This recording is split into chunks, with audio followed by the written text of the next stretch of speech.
for us to review the policy and to look at what our cousins in other councils are doing, and to perhaps look at where we might be able to improve. And that's what we're always looking for. We've had some people who want to work in our community can see where there's an improvement, or they see where there's an improvement which would allow businesses like theirs to be able to work.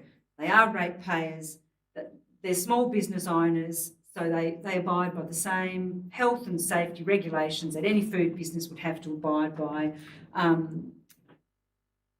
They're not out to close businesses down or bricks and mortar businesses or anything like that. They're out there to create a balance. And we all know food vans are a part of our lifestyle now. They're here to stay. Any Friday night you'll go down to, down here to the park or Perth or other communities, and there's more often than not a food van there. So it's part of our culture. And as I said, these people have been out, they've done the research, they've found that there is a way that it could work for them and groups like them. As I said, they're not trying to take other people's business, they're trying to complement and create a balance. Council back in, was it 23 or 2024, we did a variation of our policy for a food van at Avoca, and they came to us for that same reason, to be able to work in a community that didn't have a coffee van. And the motion got passed, and what it actually has done has created quite a successful business in that area of Avoca. It's been so successful, and I'm really pleased that it did get passed in there, because it was so successful that they've now decided that they want to expand, and they've moved into a brick and mortar building so they can expand their offerings, their timeframes, etc., etc. So, that precedent has been a really successful one. So what we're asking for here is that that we just have get the officers to bring back a draft variation to the policy, looking at some alternatives. And I've listed some of the councils that are already doing it: Meander Valley, Burnie, Devonport, Launceston, of course, all have opportunities for people to get their little bit of time to work for their business. So I hope my fellow councillors will support this, so we can get a draft amendment to come back and we can have a look at it in more detail there. So thank you. Thank you. Councillor Terrett. Thank Councillor Lambert for bringing this, because I think council needs to be able to facilitate small business generally.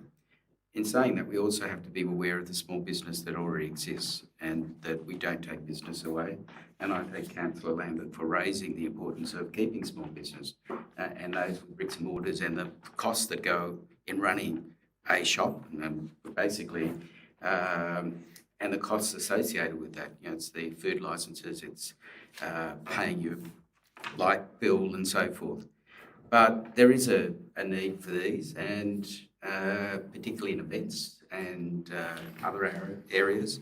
The Avoca one, I think, was pleased that we passed that one. So I think there is room to amend our policy, but we also must be keeping in mind that those small businesses who may be impacted as a consequence of this. Councillor Brooks. Yeah, well, this has come up a fair few times over the years, and I'm a supporter of local businesses, as you probably already know, because I always oppose these food vans. I know they are a part of life, but if we compare in Launceston and Devonport, look at the local shops, the little takeaways that have closed down in Launceston and Devonport. Now, you can go down to Devonport and walk through that mall and there's hardly any of those little shops left. And Launceston is nearly the same. So we've got to be really careful that we don't open this up, because the motion that I've read here, it's nearly open slather with the times that are mentioned here. So, and we're not talking only Longford, we're talking Ross, Campbelltown, Perth, Evandale, those little businesses that put a lot of money into the local community, the local football clubs, local netball clubs, all these little clubs that these local businesses put their money into. We need to be really careful that we don't cut off our nose to spite our face. I've wrote a few points down here, and I'd like to go through a few. Although it's been presented as a solution for a single ice cream vendor, the policy variation would apply to any mobile food business. So we're not only talking about Swirlicious. Long gone are the days where Mr. Whippy went around the towns with his music playing and you'd come out and get an ice cream or a sundae. So I don't know why you have to sit it into a specific area and make the people come to them. That creates a much broader impact than what is being suggested here. We have seen in places like Launceston and Devonport, but when trading windows are open too widely, it can lead to market saturation, congestion, and real harm to established local business. Our current policy was designed to strike a balance, giving mobile food vendors opportunities while still protecting the viability of bricks and mortar traders who invest in our towns all year round. This motion risks undermining that balance. There are also practical concerns. The proposal lacks detail of enforcement. Who's going to make sure that these food vendors are complying with the rules and regulations? I haven't seen it yet with the current regulations that we've got, so I can see we're going to have trouble with that. Location limits, maximum stays, how spontaneous. Trading would be monitored. Without that clarity, we risk inconsistent application and increasing complaints. It could also attract out-of-area vendors who take advantage of the new time windows, further impacting local operators. Importantly, this motion creates inequity between different types of vendors. Hot food operators rely heavily on the evening trade, and opening new time periods for other vendors could distort the market in ways that we were never intended to do so. I'm not opposed to exploring improvements. In fact, I would support a more balanced approach similar to Meander Valley model, which allows trading between 2 p.m. and 6 p.m. And that's all I would support. That framework provides flexibility for spontaneous vendors while still protecting local businesses and avoiding the issues seen in other municipalities. For these reasons, I couldn't support the current motion.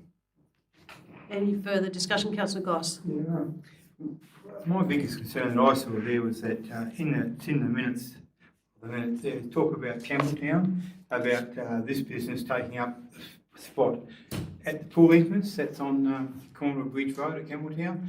That would be less than 500 metres from the little ice cream shop at Campbelltown, and I think that'd be direct competition against that little shop, and the same with other shops if they're in that township. It's going to have really direct competition. I don't know if Longford is an ice cream shop in Longford, but I'm sure that there's plenty of shops on Longford that sell ice creams in Perth. So I do think it might have some conflict there, especially with that little piece of heaven down at Campbelltown. Same side of the road, same time of the day. They're only picking the best time of the day. Little piece of heaven going to be there 7 days a week, 10 hours a day, whatever they are. I just think we need to support some of those businesses. I'll support this to go to officers because that's what's requested to do. I will support to do that, but I hope the officers really look at it in really good detail and come back for a really good balance so that it protects our current operators and gives them some opportunity as well. But if it doesn't protect our current operators, then I won't be supporting it next time it comes back to council. Thank you. Councillor Archer. I'd just like to agree with what Councillor Goss has said. I believe it's fine for us to look at the options. I'd like to see what the results of these other councils, how it has affected businesses. My main concern is the bricks and mortar buildings that are paying rates year round. Councillor Lambert said this person is a ratepayer, but do they actually have a business that's rateable? I don't really care how good their van is. If someone's had a shop and paying rates for a long time, they should have a priority in the town. I think it's a dangerous path we go down where there won't be at some stage any certainty in a business centre, a hub, and we'll have a situation where we have a transient trade just moving around and no one will have any idea what's going on. So I'm happy to see what the officers come up with, but I'll be very reluctant to support mobile vans over local businesses. Councillor Andrews. This is just calling for a report on the whole area, and I think that's healthy because it's a while since we looked at a policy like this to see whether we're keeping pace with modern times. I remember when this was debated last time, it was doom and gloom and every business in Longford was about to be shut down because we were going to have food trucks on the green on Thursday and Friday nights.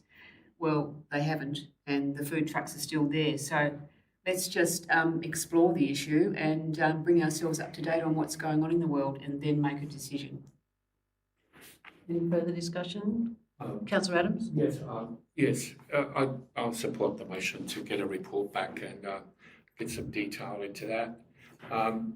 The only thing I'll say is being involved in, the jazz festival and other things on the town, it's always frustrating when the bricks and mortar businesses don't open when there's things really operating. I mean, that's the competition process, and they just don't open. That is so instead of adding to the well-being of the village and the towns, they take it away. Now, those things, people need to think about those things when we talk about, the competition and what competition, because if they don't open, someone else will come in and set up and offer the service, and in this case, food and whatever. So I think that needs to be involved, but let's have a look at some detail and see what happens. Councillor Lambert, would you like to sum up? Look, just to say that we're just looking for a variation in the mobile food vendors policy. It's those things in the papers are examples, some examples of what other councils are doing. Now, we might look at some of those and go, that's not going to work for our council, or this bit might, and that's what our officers, I think if we can get this up, will have a really good look at what might work for our community. Because what we are about is creating a balance and creating a fair, as fair as we possibly can, playing field for everyone. It's already here, and all we're asking for is an opportunity for this style of business to have perhaps, and I think Councillor Brooks talked about it, like what Meander Valley has. So a bit of an opportunity for them to be able to work and earn some money in a particular time slot that works for the style of business they have. They want to get a licence. They want to do the right thing. They want to work in their community, and I don't think it's a matter of competing vans against business. It's about being able to support and work together. So that's what I hope will come back. We'll get some good information come back from the officers that we can then have a good proper debate about what's going to work for our community. We've already set a precedent where we have created a special option for one business. So I think I look forward to seeing what comes back from the officers in this instance. Thank you. I'll put the recommendation. All those in favour? Aye. Against? Councillor Goss is the only one against. The motion's carried.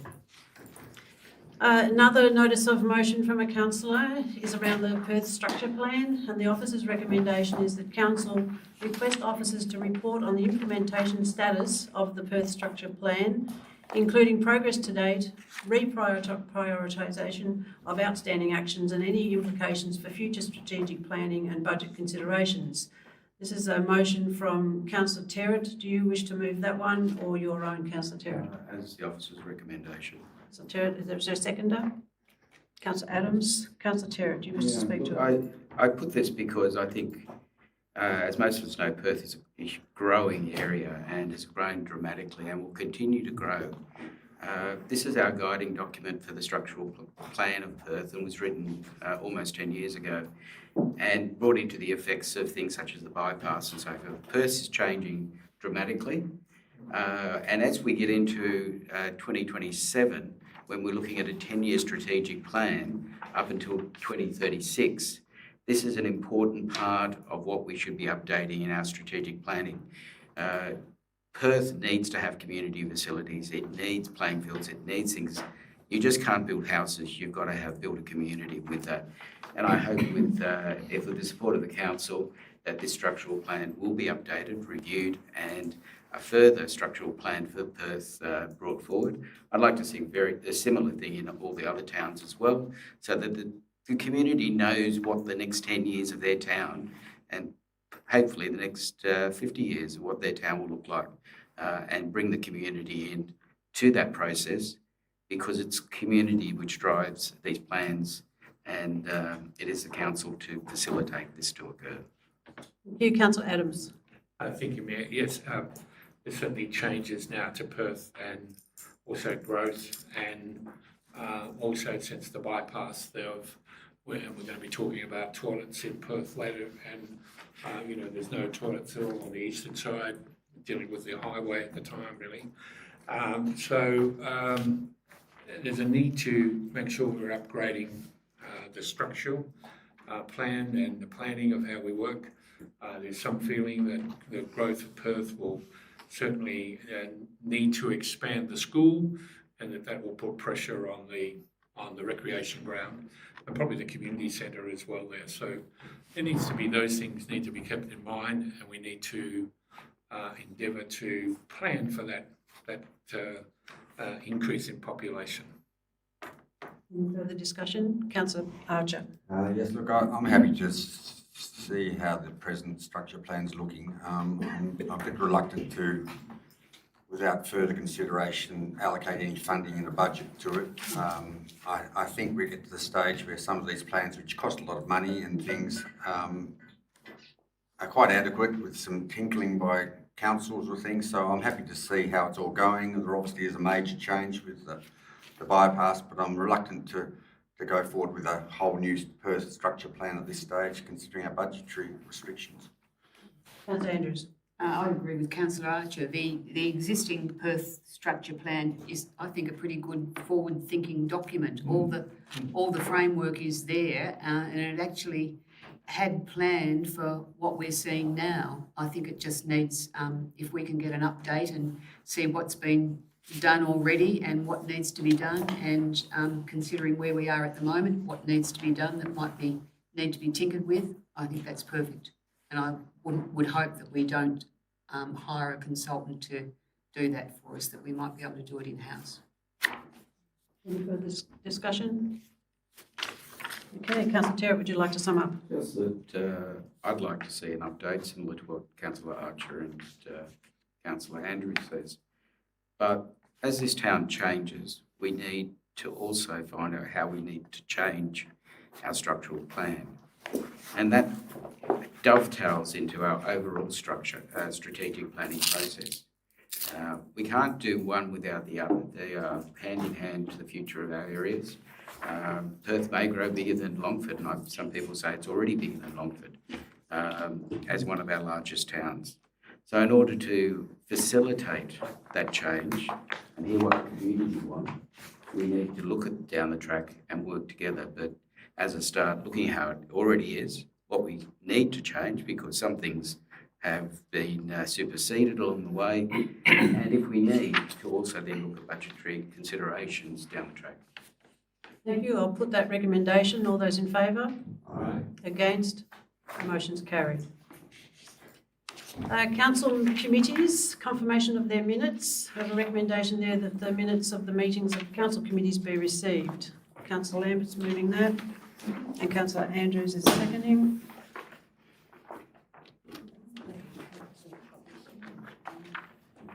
Oh yes, the item 5.3.3 was another notice of motion around the Perth Police Station. That's withdrawn until next month. Okay, so we have several minutes of meetings of community groups and district committees. Any discussion, questions? No, I'll put the Councillor Goss. Just to make sure I'm in the right place, it's council committee. Yes. I just got a question about the Cressy District Committee. It says that there's no motions recorded from the council's consideration. We haven't got to their motions yet. Yes, we have. We've got Councillor Lambert and Councillor Andrews. Well, we haven't got to those ones yet. We've just got just the minutes at the moment. Number six. Excuse me, Neil. Yes. What I want to talk about was that there's no motion from the Cressy District Committee. Yes. Sorry, Councillor Goss. Can we just do number 6 first, which is simply the minutes of the ones that we've got? Then we move into who's got motions and who hasn't. Yes. What I'm saying is there's no motion from the Cressy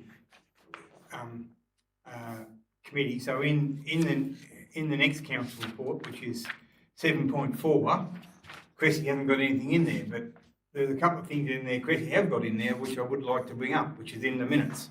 You can bring So them. I need to bring them up in this point here, which is Okay, which fair enough. is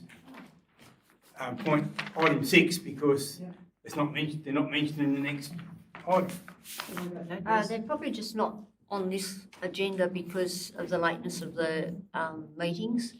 Not all minutes were included in this agenda, not the actions from this. I asked a question about their minutes then. Is that okay? I'll just have to give me a second because I've had a little bit of a. Sorry, guys, let me turn up here. My computer a little bit. So. I can't get it up because my computer's stopped working. So,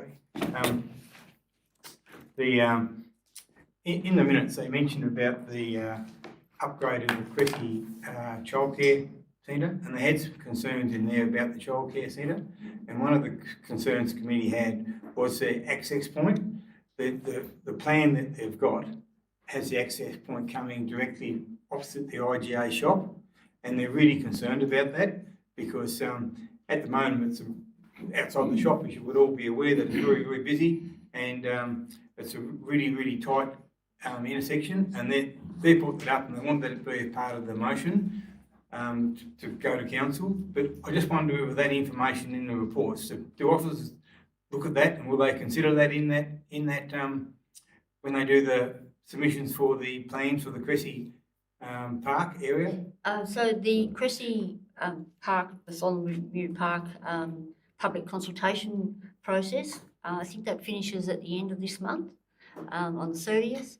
So I imagine that the officer has left those out of this agenda, so it all comes back to the next agenda with the all the public consultation feedback. I felt that in the Cressy District Forum meeting, they moved a motion that it goes to council that the entrance would be reviewed. Yep. Entrance into that park that we reviewed, and that would have been something on the council notes this month. But I appreciate that you said they weren't there in time, so you couldn't look at for this month. But hopefully they can look at next month. Yes, and all the feedback for that park will come back together at once to the council, probably in a workshop, so that we can discuss all the feedback we've got and then come up with an amended plan. Some other stuff they moved also were things like they had in the plan they had some a new barbecue area built on the back of the toilets. They thought in their view that was too close, having a barbecue area right next to the toilets, on the back wall of the toilets. And that was something else they moved in there as well. So there's more than just to do with the childcare centre, it's more to do with the park as well. Yeah, now all that feedback will go into the public consultation process, and council, a report will come back for council to consider, possibly at a workshop, and then obviously come back to council. Thank you for your time. Thanks, Councillor Boss. I will put that recommendation that we receive the minutes. All those in favour? Against? Carried. Now, council committee recommendations. As Campbelltown and Cressy, there was no motions for this meeting. Evandale has some motions. One is around Pioneer Park priority upgrades. And the officer's recommendation is that council officers provide an updated implementation schedule for priority upgrade works to be completed in the 26-27 financial period. I have a mover and a seconder for that or another recommendation. Councillor Terrett and Councillor Archer. Any discussion? Councillor Terrett, Councillor Archer. I think we've been over there and visited. I think there's a need to alert the community to what stage we're at with the upgrade. I'll put the recommendation. All those in favour? Against? Carried. They have one around the retention and upgrade of bicycle parking at number 10 and the Time Traveller Park, and the officer's recommendation is that the council support the committee's recommendation. Do we need to actually have the recommendation in there? Because it's not actually, it kind of needs to be a part of that, doesn't We it? can copy that in, yes. Yeah. Mover is Councillor Terrett's moving, Councillor Lambert is seconding. Any discussion, Councillor Terrett? No, I think it's straightforward that this has been an ongoing matter with the Avondale District Committee, and I think it's straightforward, I think, from here. Councillor Lambert? This needs to happen. And everybody's happy that we put in what the actual recommendation is into the actual recommendation, so we know what we're moving. All right, I'll put the recommendation. All those in favour? Against? Carried. Already, gosh, 30, isn't it? yes, 5:30, public question time. Right, we shall move to that.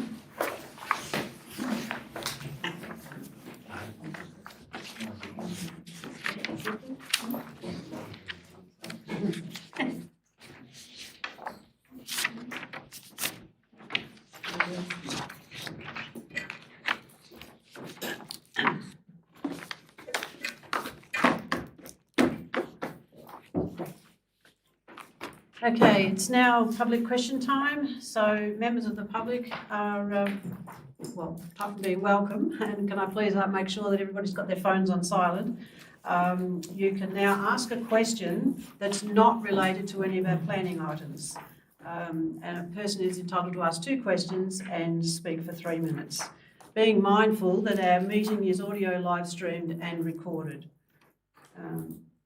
Okay, so is there anybody from the members of the public who would like to ask something that's not related to planning items? Just state your name and the town you live in. Ben Childs from the Perth Community Progress Association. Just like to speak in relation to the proposed motion which was withdrawn regarding the future use of the former Perth Police Station. At its core, that motion introduces... Just a second, we've got an interest. Yep. There's a conflict. Yep. Do you want to close the door, Councillor Terry? Thank you. Thank you. Core, this motion introduces a requirement that community groups must demonstrate the ability to fund significant building upgrades before being considered as a tenant. In practical terms, that means volunteer-led organisations have been asked to commit to works likely in the hundreds of thousands of dollars simply to make a council-owned asset usable.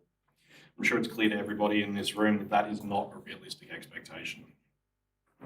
Community organisations are not commercial developers. They exist to deliver social, cultural and community outcomes, not to take on the financial burden of capital upgrades to public assets.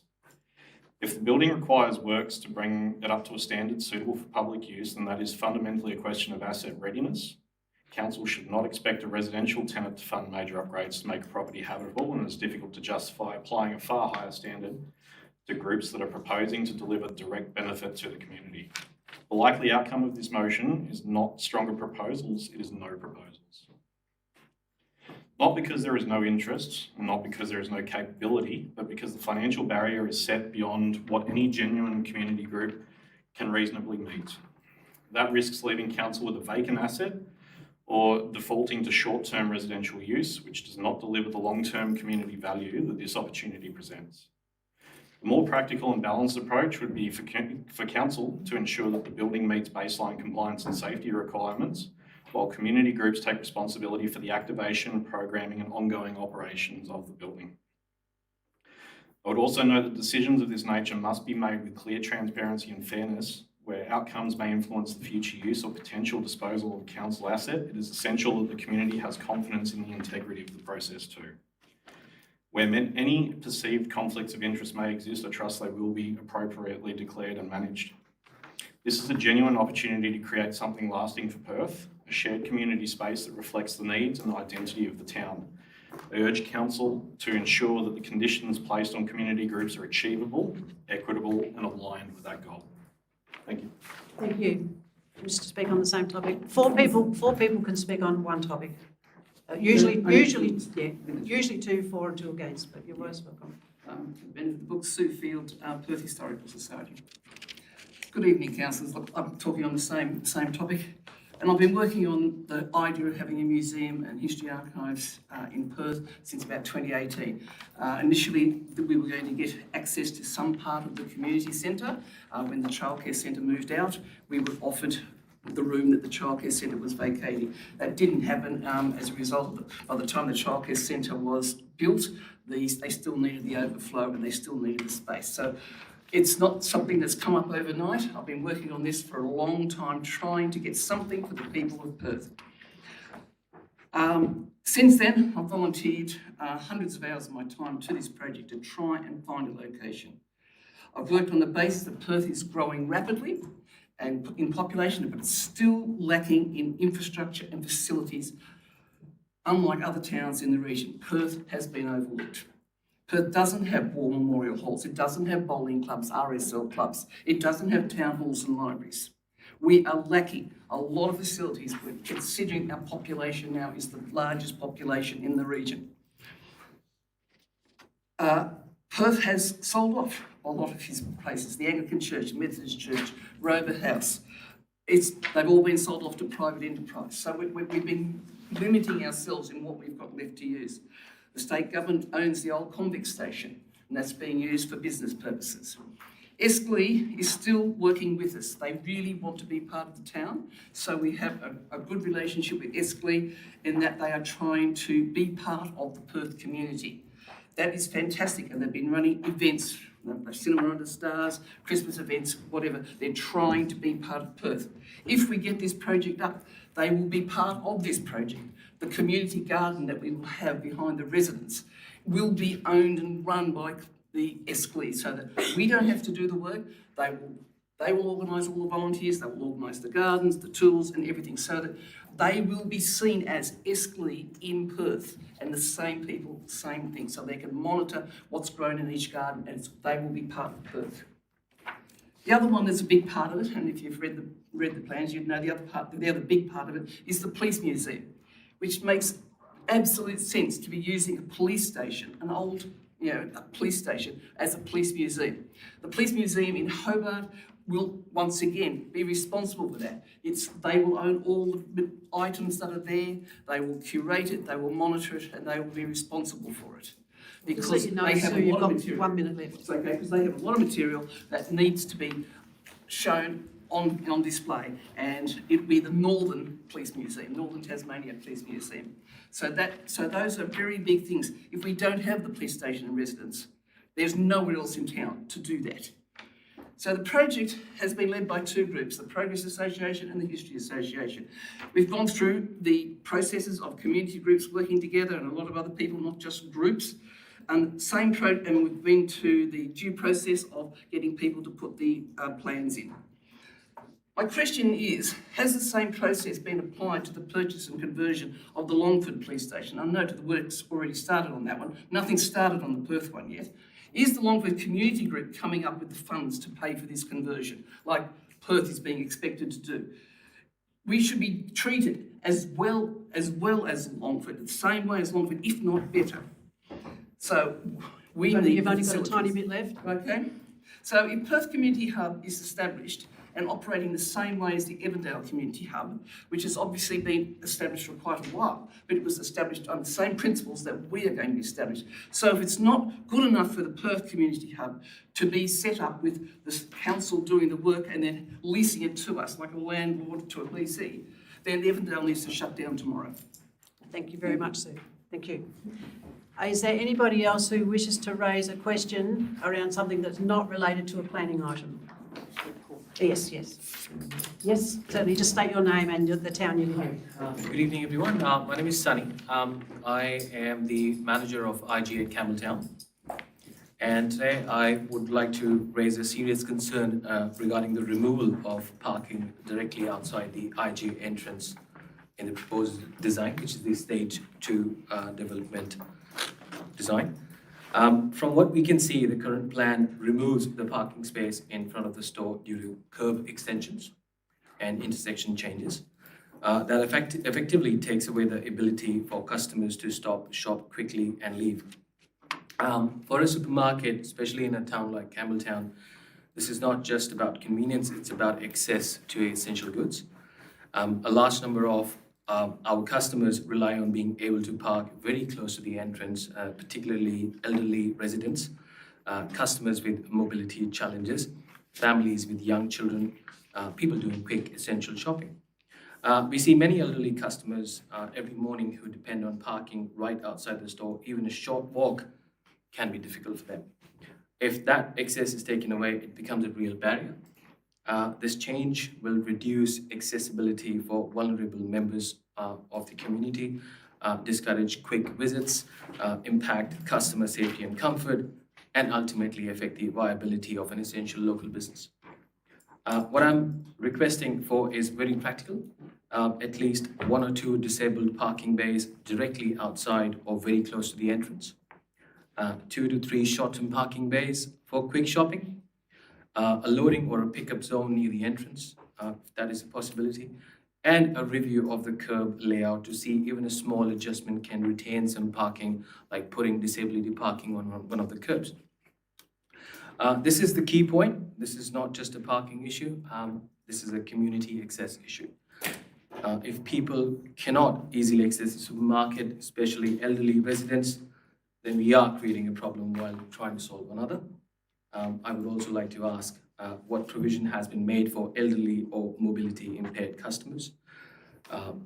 Why has parking been removed from directly, or it has been proposed to be removed directly outside an essential service? And if there is any flexibility in the design to retain at least minimal parking. I strongly request that this design to be reconsidered to ensure that safety improvements do not come at the cost of accessibility. Thank you. Thank you. Should I ask the project manager to No, we'll talk about that at the end. The item. Is there anybody else in the members of the public? Yes?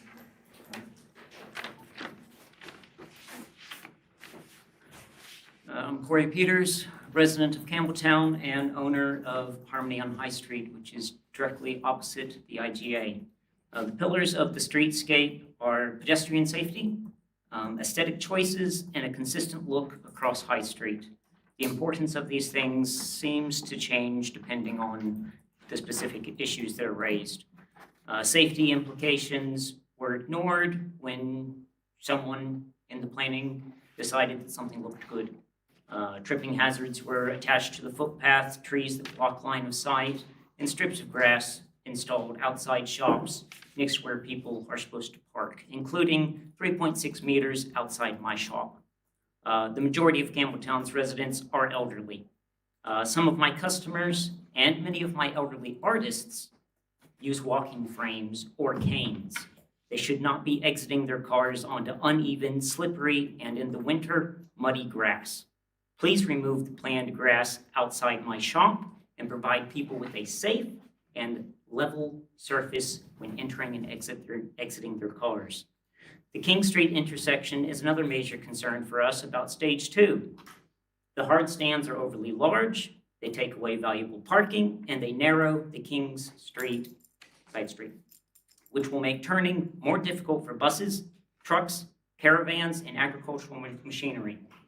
We think this will have a negative impact on the flow of highway and street traffic, side street traffic.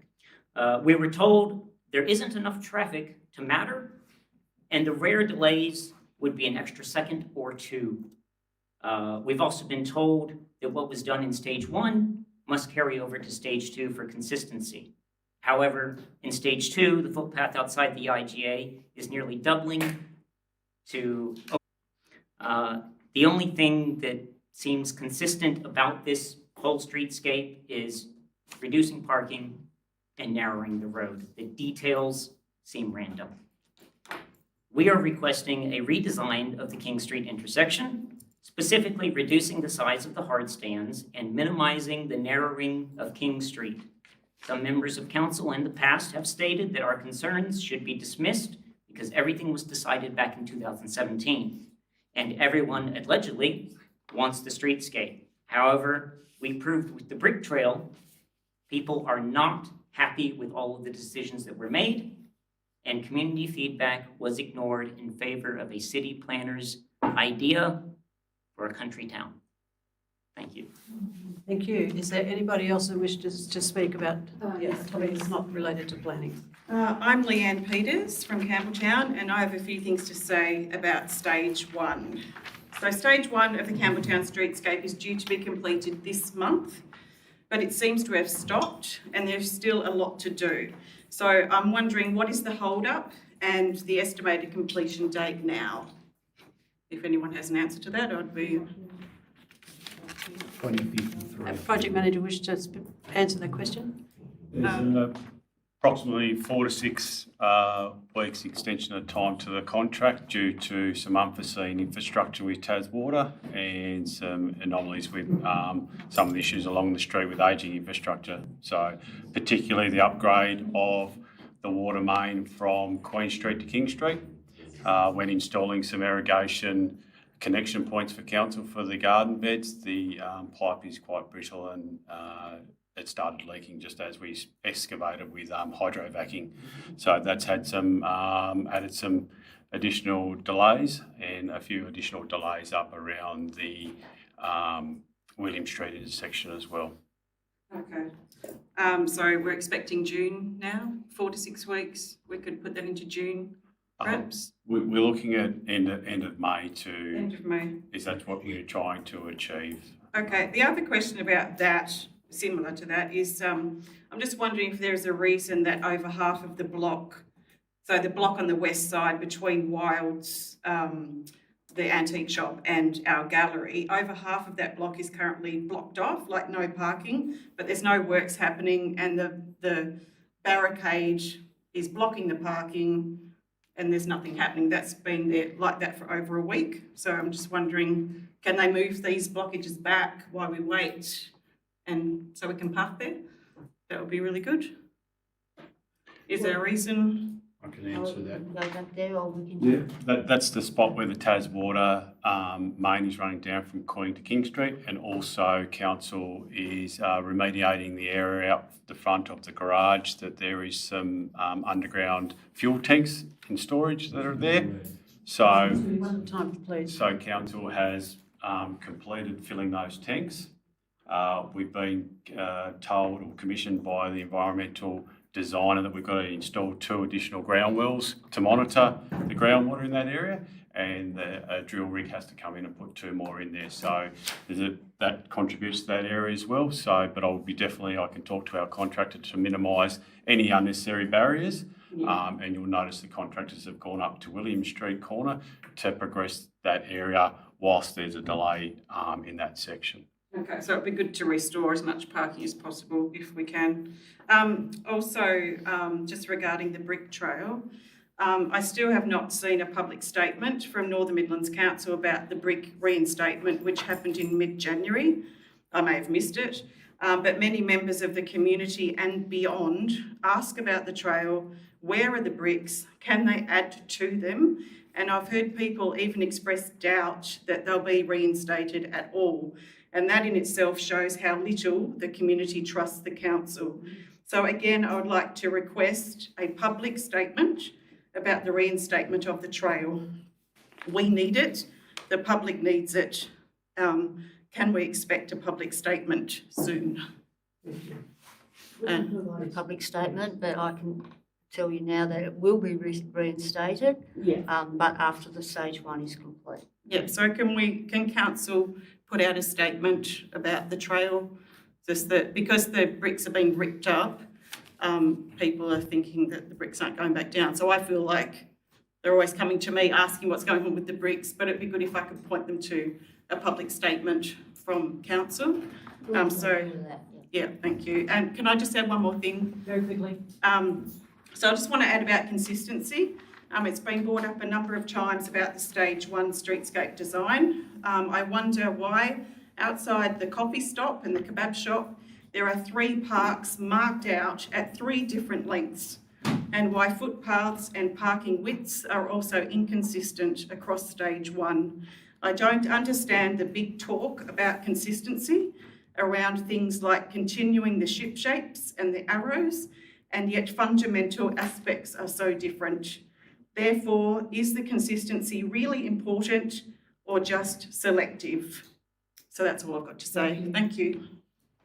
Yes, Councillor Brooks. I asked the project manager, just heard from ratepayer there about the inconsistency with the park, and what can you elaborate more on that? So Australian standards for parking varies with high flow, high turnover, and also when you approach parking through a driveway or when there's no parking after or before that as well. So you can have, if you're going to enter a parking spot through someone's driveway or the entrance to a driveway, you can have a shorter distance. And when you've got a car spot that's got a car spot in front or at the rear of it, it can be longer for higher flow.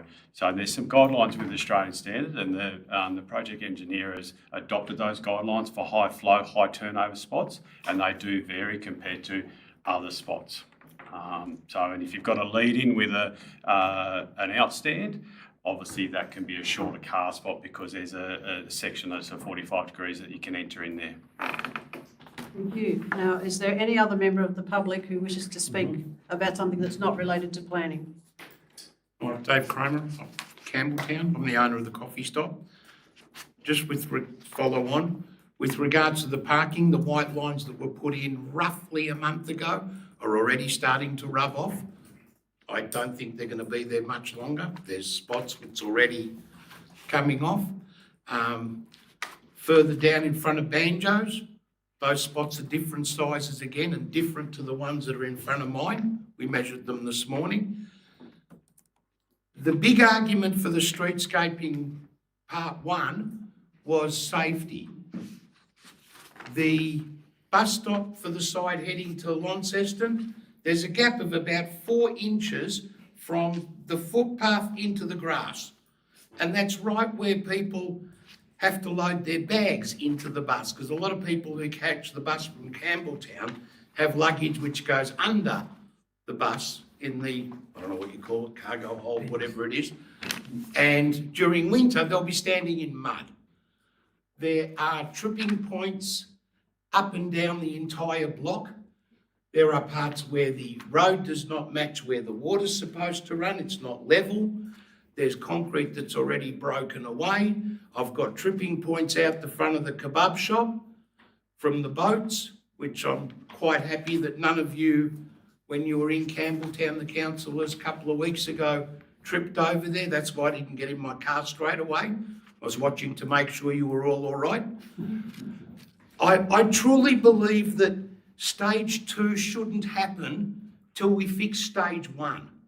And the block between Queen Street and King Street with all those barriers, 2 wheelbarrows of gravel filling up the little strip that they've cut out would allow 80% of those barriers to go, and for businesses such as Tassie Handcrafts on High and Cocoa Blue to actually get some customers and park.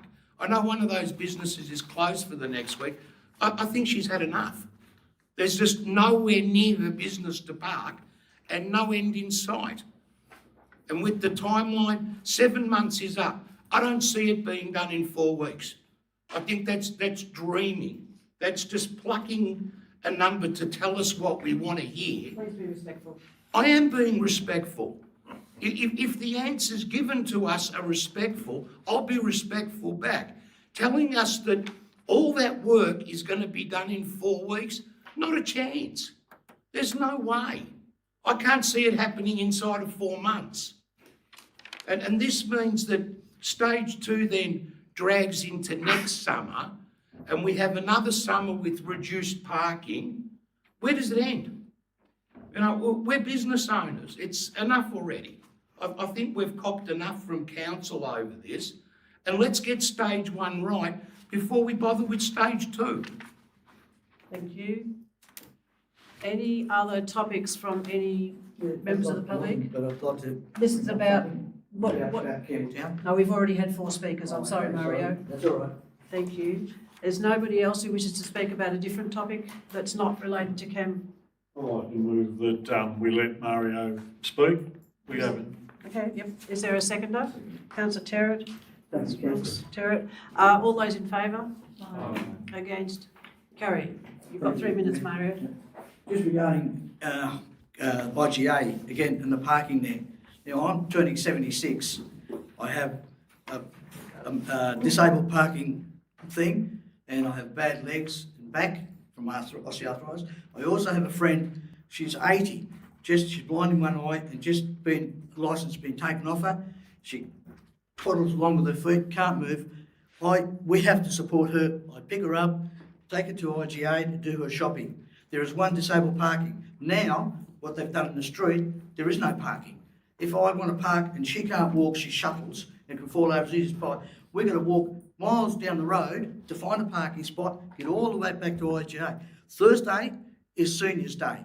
It gets packed because everybody, the seniors are all there doing their shopping. Where can they park? Get to the chemist. They can't because there's no parking. All the parking's gone, we're taken up. One disabled parking, it's nothing. Now they've got the machine there to put the empty bottles in, people are parking there too, taking up space again, and all the tourists. I'm just pointing out my point of view as a resident there and a senior with disabilities and others about the parking. So thanks very much. That's all to mention. Bring it up. Your name, please. Oh, Mario Fenech from Campbelltown. Yeah, Thank you. No questions now from anybody else in the community about something that's not related to planning? Okay, we'll move into planning. Have a mover and a seconder, please. Councillor Lambert. Yes. Councillor Terrett. All those in favour? Aye. Against? Carried. Okay. Yes, Councillor Lambert and Councillor Terrett. Now, do we have any members of the community who wish to ask questions about a planning item or make statements? No? Okay, planning one.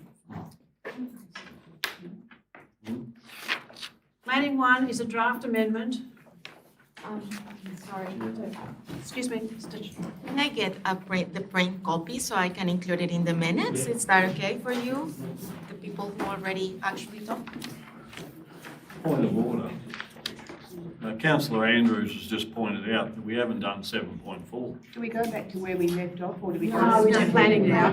Yeah, we do planning first, then we'll go back. Thank you, yes. And then we'll go to the Campbelltown Streetscape, and then we'll go back. Yes, yes, thank you.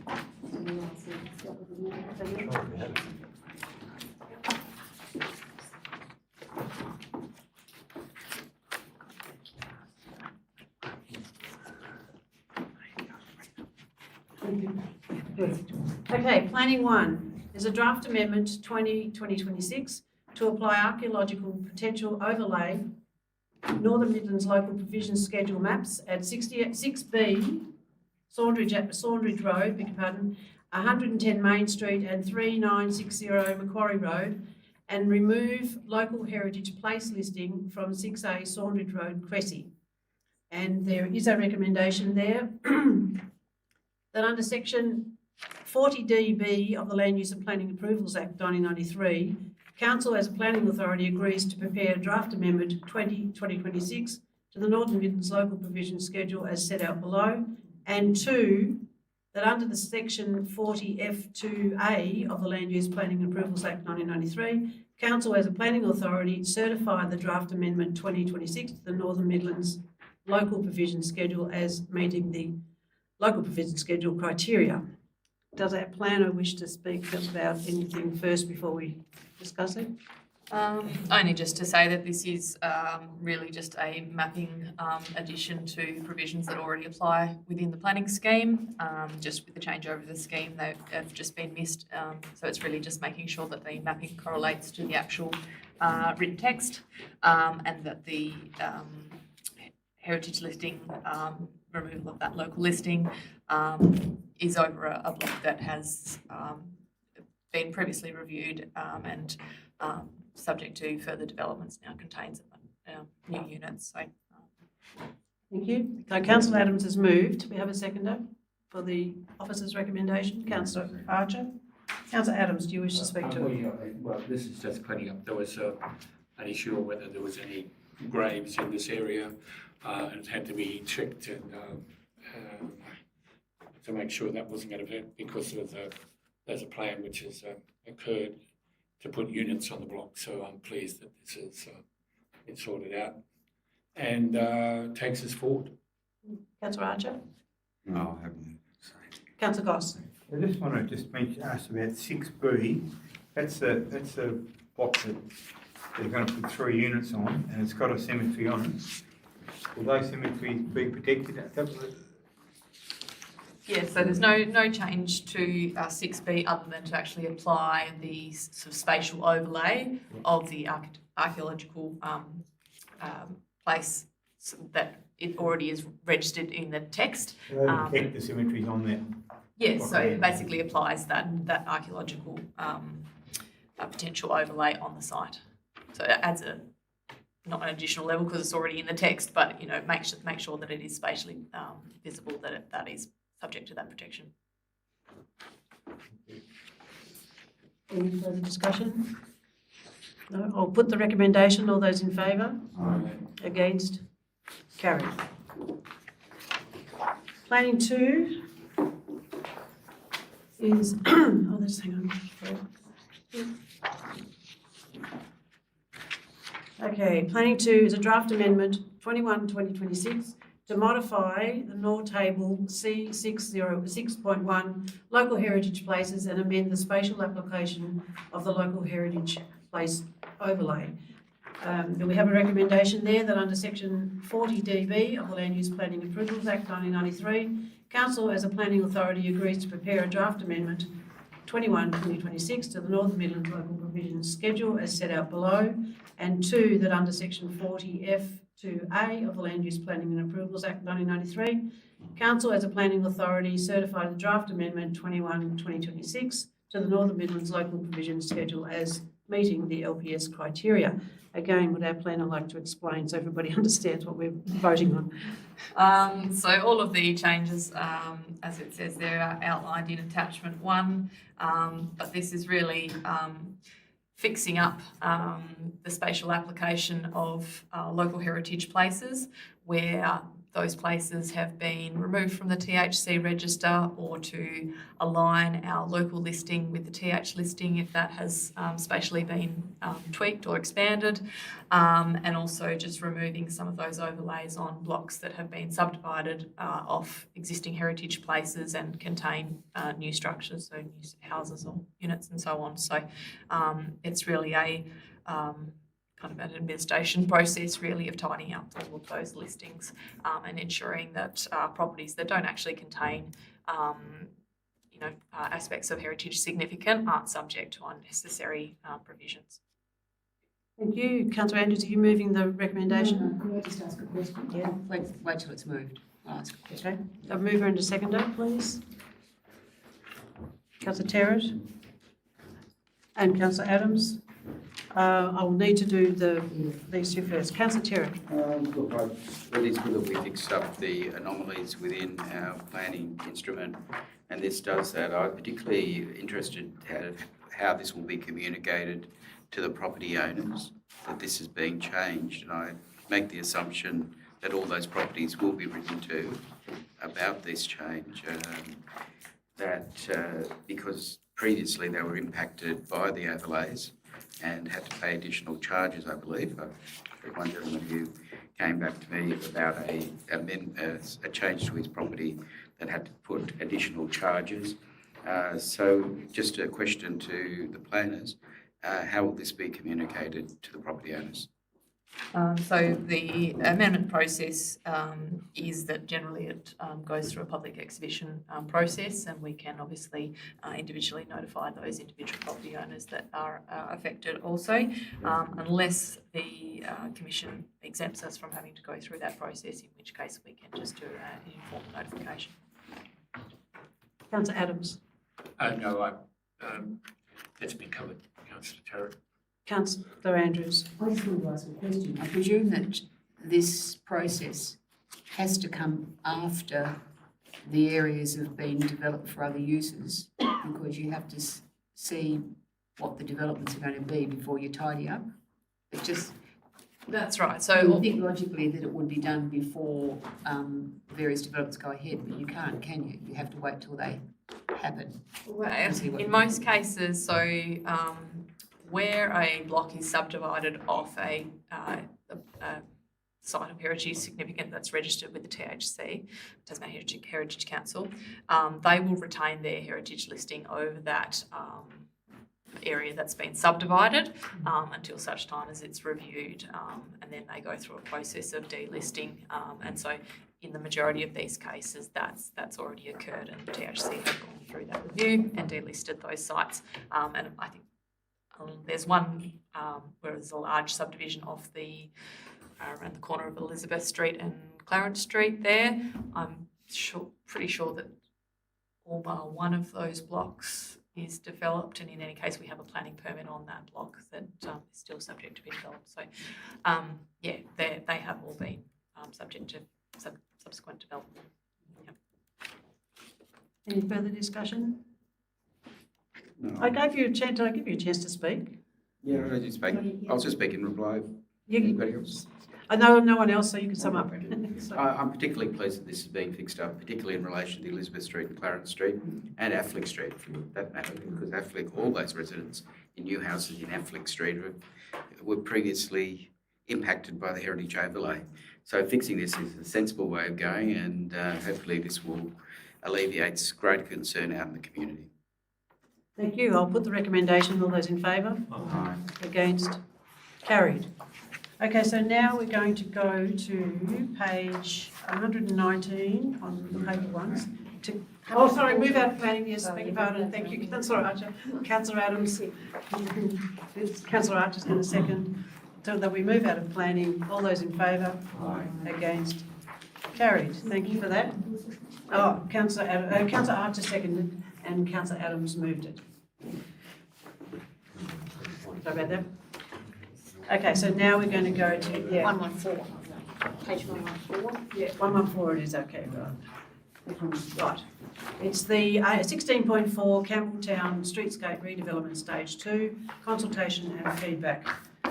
And we have an officer recommendation there for two options. The council incorporates the following changes to Stage 2 of Campbelltown Streetscape Redevelopment. The first option is King Street, beg your pardon? Okay. Okay. You're just explaining to each other. Proceed with King Street intersection as designed, or 2, reduce the outstands by, this is the other option, reduce the outstands by approximately 1 metre and increase parking width in front of the IGA and remove the grassed area and add additional esplanade entrance clarity and traffic control measures, reduce the garden area to the esplanade, remove 2 signature trees at the Red Bridge, provide pedestrian paths to all existing property accesses, maintain the structural integrity of retaining walls along all property boundaries, initiate discussions with the state government regarding the redevelopment of the old fire station site for a new car park, introduce bins within the design plans, remove 1 tree from the front of 129 High Street adjacent to the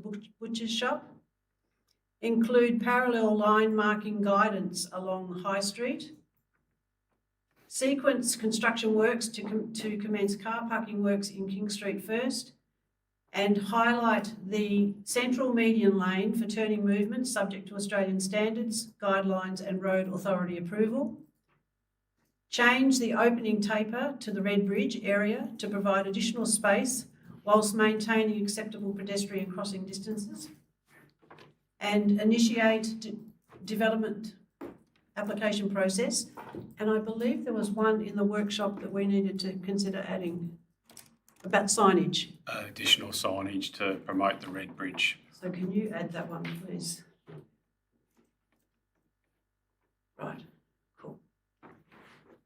All right, we need a mover and a seconder. Thank you, Councillor Andrews. I'll move recommendation B. And Councillor Terrett seconding that for B. Councillor Andrews, do you wish to speak to it? Yes, just to say that I was really pleased to see this motion as it's worded from the officers because it comes from feedback from consultation with the community, extensive consultation with the community, and council has workshopped it after receiving the reports back from the community consultation, and council officers have responded to that those comments that have come back from the community, and also other councillors, and what's being suggested here, I think, is a really good reflection of that, and I'm very happy to move the recommendation. Councillor Terrett. I'd just like to see if I can get a response from the project manager about the comments made by members of the public tonight, and whether all those considerations have been taken into account, and whether there is any need to, which ones haven't been taken into account.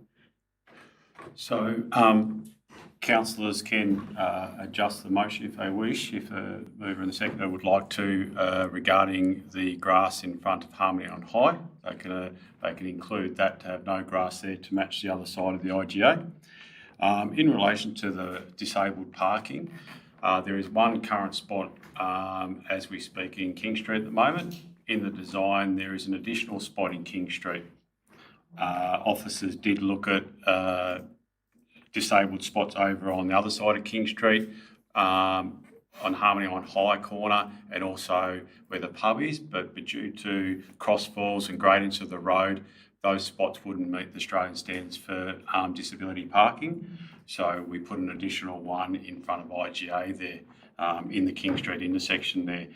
In response to having a disabled park along High Street itself, having a disability person exiting the driver's door beside the main road is not good practice, where you're best to have it on the side street where you shared section in between where you have the bollard and the hashed area. So we put an additional one next to that, so there is two. We could, if council wish to have some more spots, we can definitely put them in there, but those spots are only restricted to people with the appropriate disability ticket to use those spots. So having them there takes up other spots as well, so it's a balance of that as well. So with council. So, following up from Councillor Terrett's request, do we need to add anything to the motion? You could add the Harmony on High, the grassed area there, if council would like some additional disabled parking. Officers can look at that with the engineers. We'll be definitely following up with the contractor with the barriers and so forth, and also any trip hazards. We'll do another review of the street there with any of those trip hazards that were brought up. So we can definitely look at that subject to this motion, of course. Thank you. Councillor Lambert's next. I was just going to query about the disabled spots as well, so I think that's been answered. Councillor Brooks. Yeah, I was going to talk about the disabled spots. So just let me get this clear. At the supermarket, at the IGA, how many disabled spots have we got, will we have there? Currently there's one, there'll be two in the design. Yep, two in the design. Righto. So to address all the concerns of the ratepayers and shop owners that were here tonight, there was a lot of trip hazards by the sounds of things, and things that weren't practical in that stage one development. Is if the mover and seconder are okay, we add another, what are we up to? OPQ? We're up to Q? Mm-hmm. Yep, it like to put something in there that these faults can be addressed. Because it's all right to say, oh yeah, we'll take the grass out, but there was a lot of other things there that were trip hazards that were brought up here tonight, and I don't want to see those things just swept under the carpet or forgotten about. We need to have some sort of documentation there on the motion that these things are going to be rectified. There was one other trip hazard in regards to the bus stop with the loading of the luggage underneath, and as part of that stage there, we're going to put additional concrete in so that the coach drivers can load and unload the luggage area underneath. Yep. And that's already in the plans? That's already underway with that design. Obviously, when we such a big design, any things like that we can better as we go along, we will do it. Just like council has put yellow lines in front of all the driveways. The original design didn't have that. We realised it was already previously there, so we've put that in as we've gone along. So anytime we find something that's a safety issue, of course, we're going to address it as a matter of priority. How come though it hasn't been addressed now until we've heard about it tonight? It was brought up last site meeting about trip hazards and to make sure there's no trip hazards. And obviously areas within Campbelltown is gravel and the gravel gets worn away. So we need to constantly maintain that and be onto it, which I believe the contractors are doing a good job. It is a long site. Yes, there is some areas open, but we'll be readdressing that after this meeting also.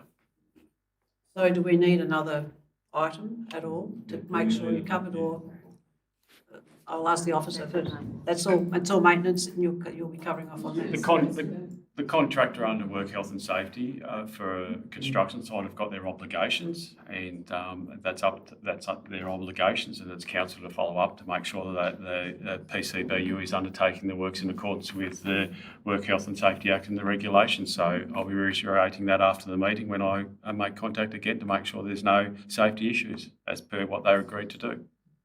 Before you sum up, Councillor Andrews, does anyone else wish to make comment? Councillor Goss. Only just at the community that's here from Campbelltown, I really stress that if there's something there that's not safe, if you could contact the council office and let them know, and then that message can get straight to through our works, through to the people doing the work down there, and we get it fixed. Because even if it works in progress, it still needs to be safe for everybody, and it's really important to get that information as soon as we can so we can rectify that. Thank you. Your question, yes? The removal of the grass in front of Harmony on High, does that need to be included as Q as well? We're going to do away with it. I thought that was Get rid of the grass and put Yes, concrete. yeah. Well, that's what I just want to clarify, that. Does that need to be noted? Where it has on there, remove the grass in front of the IGA, I would advise, if that's the way the mover and seconder would like it, is to include the grassed area in front of Harmony on High also. So you have that there in that. IGA and Harmony on High. Correct. Mover and seconder, happy with that? IGA Yes. I have to- You get the chance to sum up. I was just asked if I was happy with removing the grass. Oh, into no, the- sorry, yes, sorry. I would have to think about that actually, because I live in a country municipality and I really like the idea of having a bit of grass reintroduced to the main street of Campbelltown, and I don't believe that it will become muddy in winter time. But you know, for the peace and tranquility of Campbelltown, I'll accept that we have to take the grass away again. And Councillor Brooks, are you asking a question? Yeah, I am asking a question about King Street.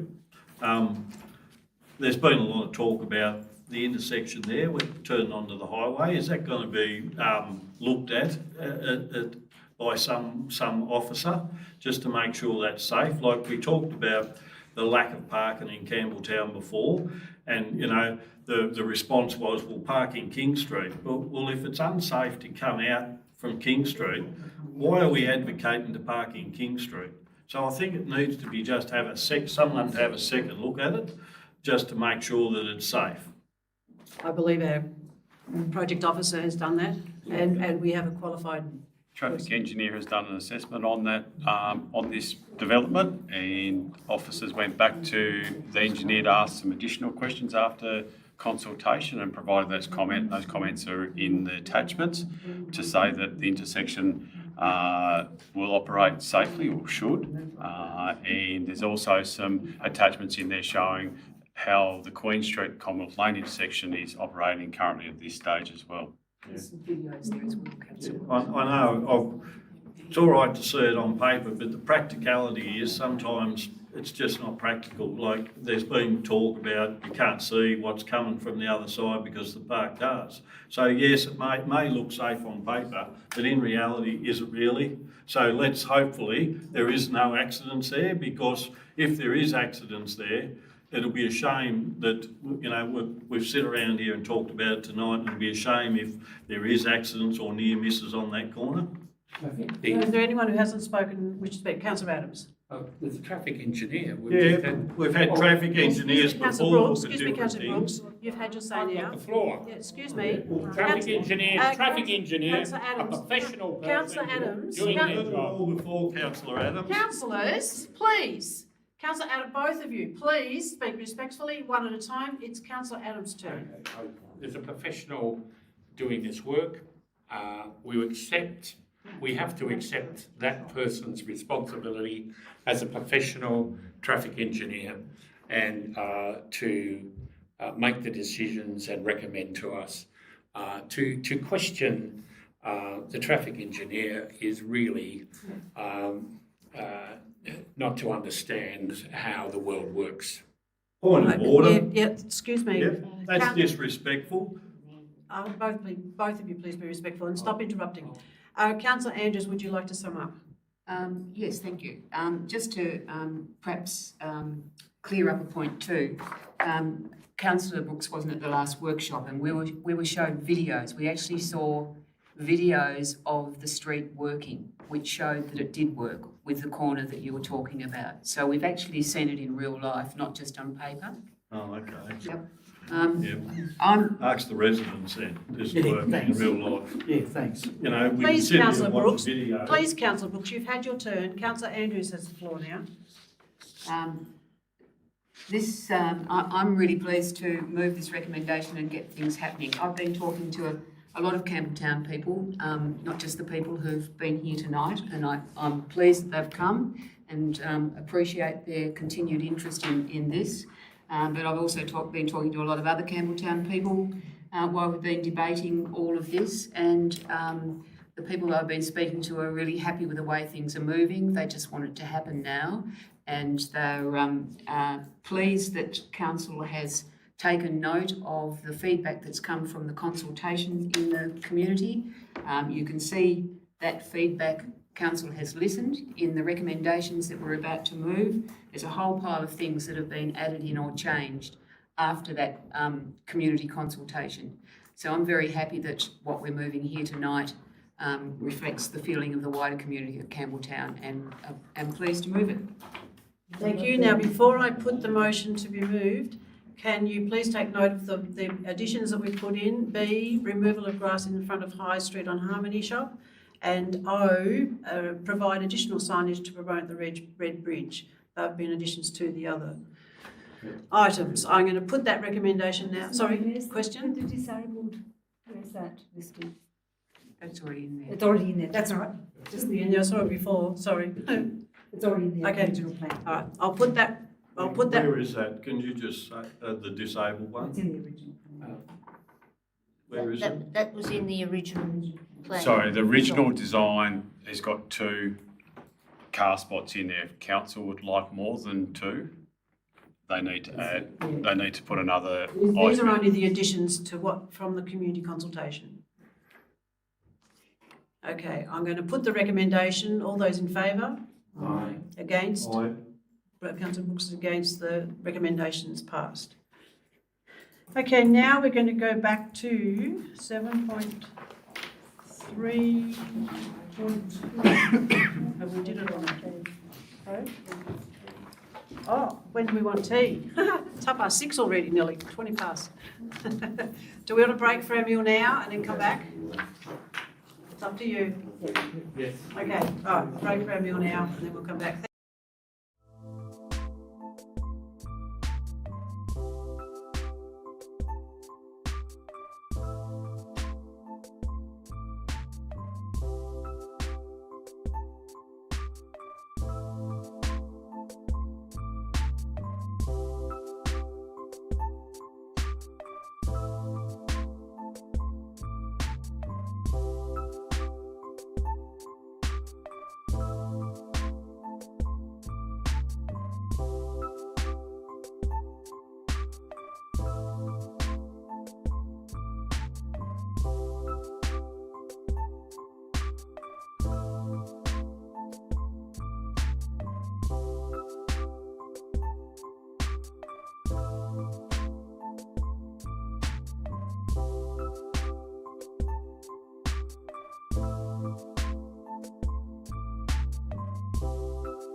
Okay, we are up to 7.4, Longford District Committee. I'll move to. Well, I better say what it is first. 7.4.1, investigation of the unused bridge for Longford pedestrian and cyclist access. The officer's recommendation is that council take no further action in relation to the unused bridge near the Glebe Gardens. And Councillor Adams is moving the motion. Yes. And do I have a seconder? Councillor Andrews? Okay, Councillor Adams. You wish to speak to it? You're right. Councillor Andrews? I'd just like to note Longford District Committee's ingenuity in coming up with this solution. But, you know, thinking outside the square, fabulous. Unfortunately, knowing the history of the bridge and the person who built it, I probably wouldn't take it on at Longford. Sorry, it's nice to see our committees thinking outside the square. Yes, absolutely. And hopefully we can solve this problem soon. Councillor Brooks. It does have a bit of history, this bridge. So yeah, it probably wouldn't be a bad idea just to whack it over the river and then just see what happens with the planning department.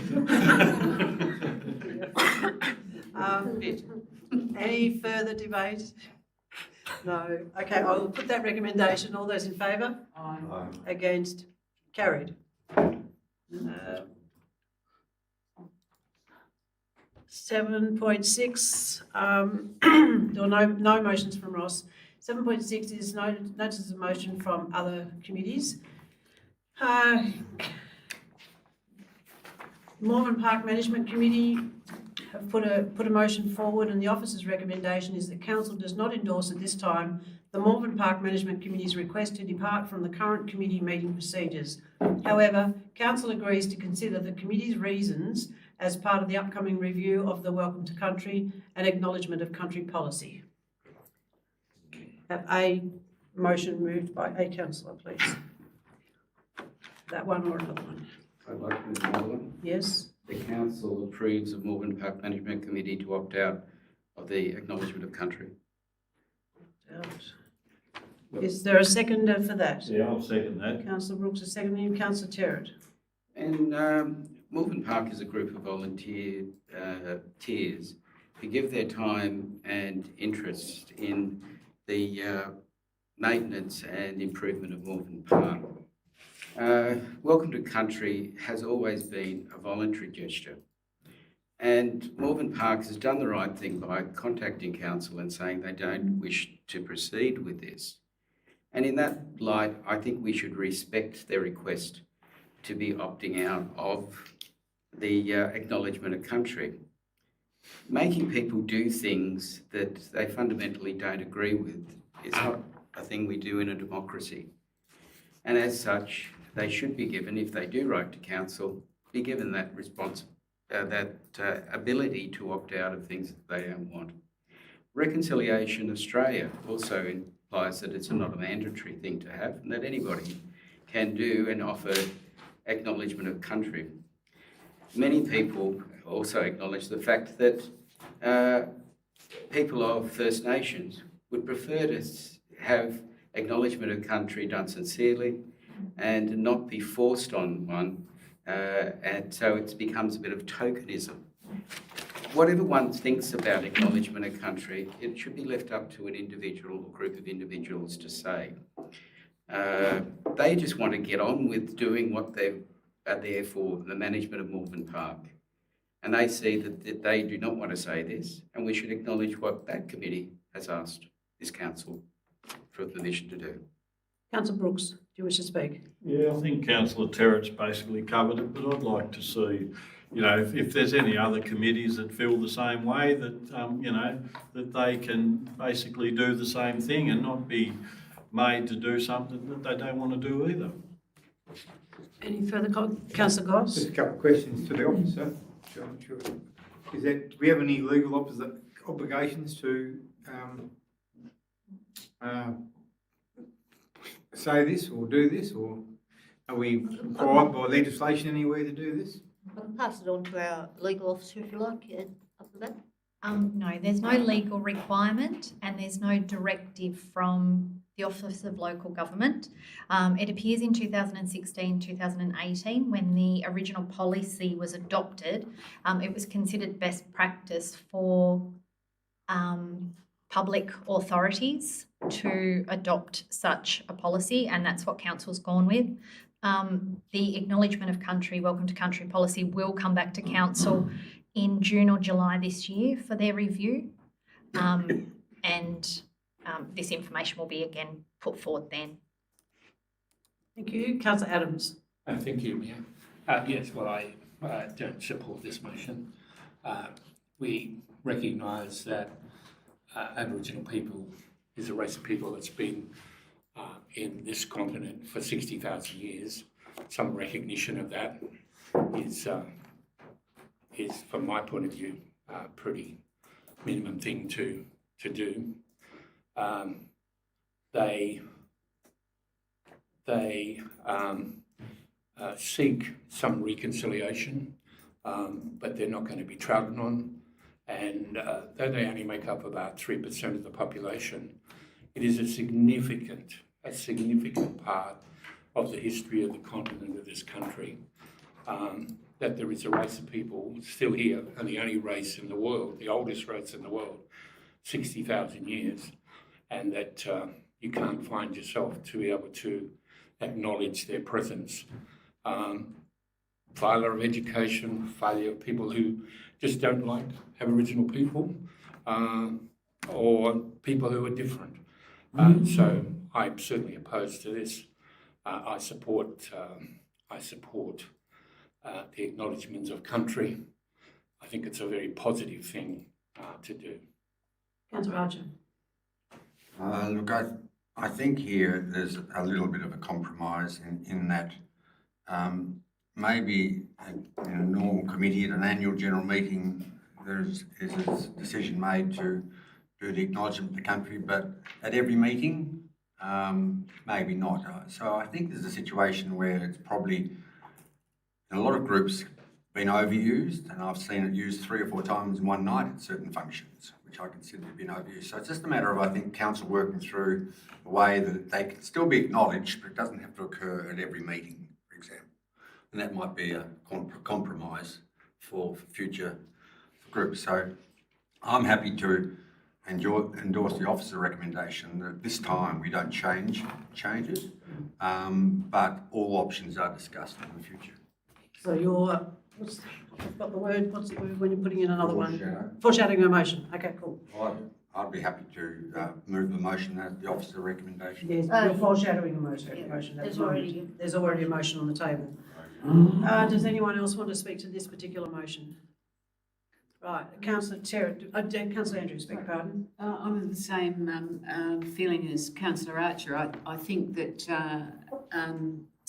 there are options for the committee in question. At the moment, they're a committee of council, and council's protocol is to have acknowledgement of country. But I would go with the officer recommendation that it's coming up for discussion and debate very soon. So I would suggest that probably the committee's got 2 options. It can either make itself an independent committee free of council and then it can do whatever it wants to, or it can just hang on a minute till this is debated again at council level and see what comes of it and put their feelings forward at that time. Any discussion from someone who hasn't spoken yet? Councillor Terrett, do you wish to sum up? Yes, I do. Malvern Park's has the draft management agreement. Included in that is also the acknowledgement of country. Acknowledgement of country, and many people, members of that committee, have said that they will resign from the committee if they are forced to sign an agreement that has acknowledgement of country in it. Whatever one's opinion of it, they believe that it is not what they wish to sign. It's not a legally enforceable area. Councils, just neighbouring councils, whilst it's important, and I quite often will say acknowledgement of country, should I open an event? Other councils, such as Launceston City Council, don't even say at the beginning of their meetings.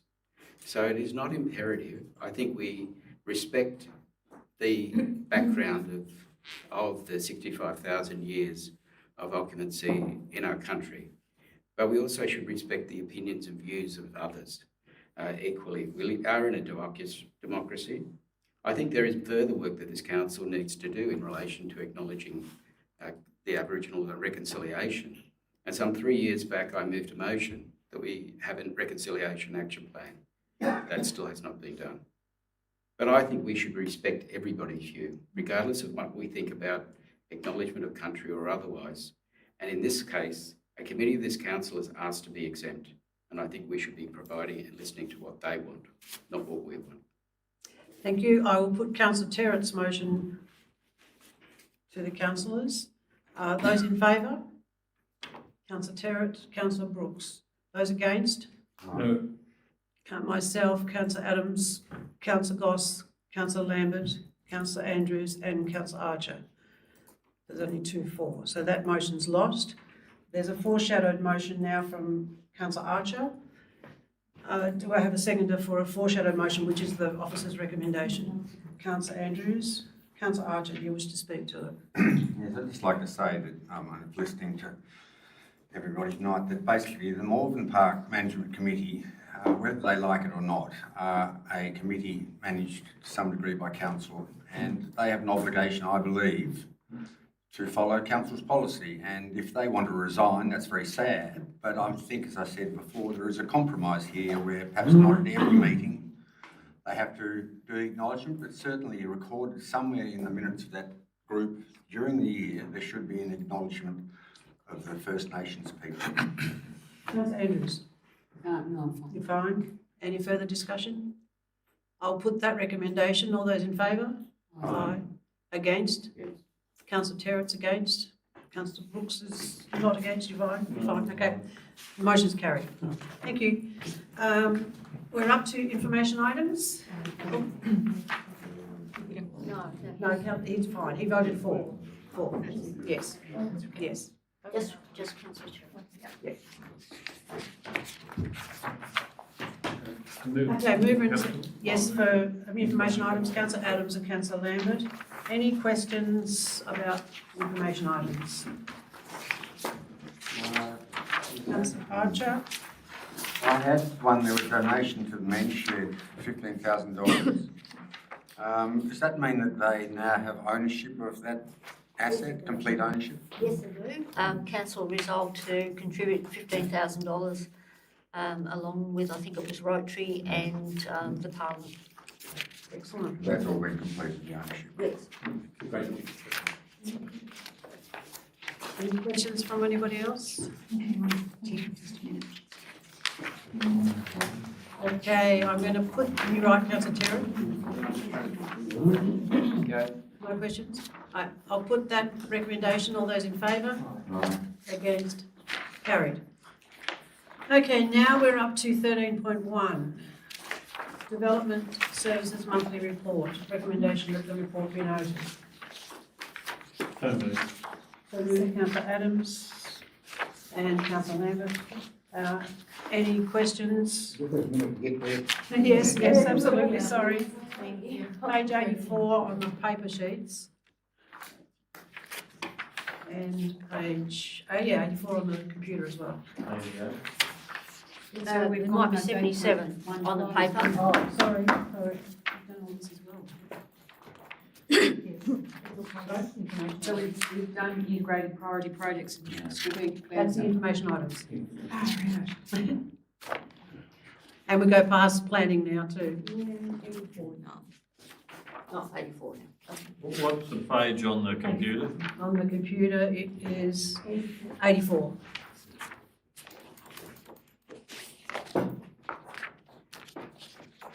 Someone moved yet or not? Yes. Councillor Adams, Councillor Lambert. And now I just want to know if anyone's got any questions. I just noticed in building approvals, last year there was a huge amount of commercial development, and this year it's dropped off quite a bit. We still seem to have the same level of development, but is this to do with TransLink filling up a bit in the previous years, and perhaps development has slowed down in that area? Towards the tail end of last financial year, there was significant TransLink development. There was a couple of big dollar value ones there, so yeah. Anybody else got any questions? Okay, I'll put the recommendation. All those in favour? Against? Carried. 13.2 is State Planning Office consultation responses.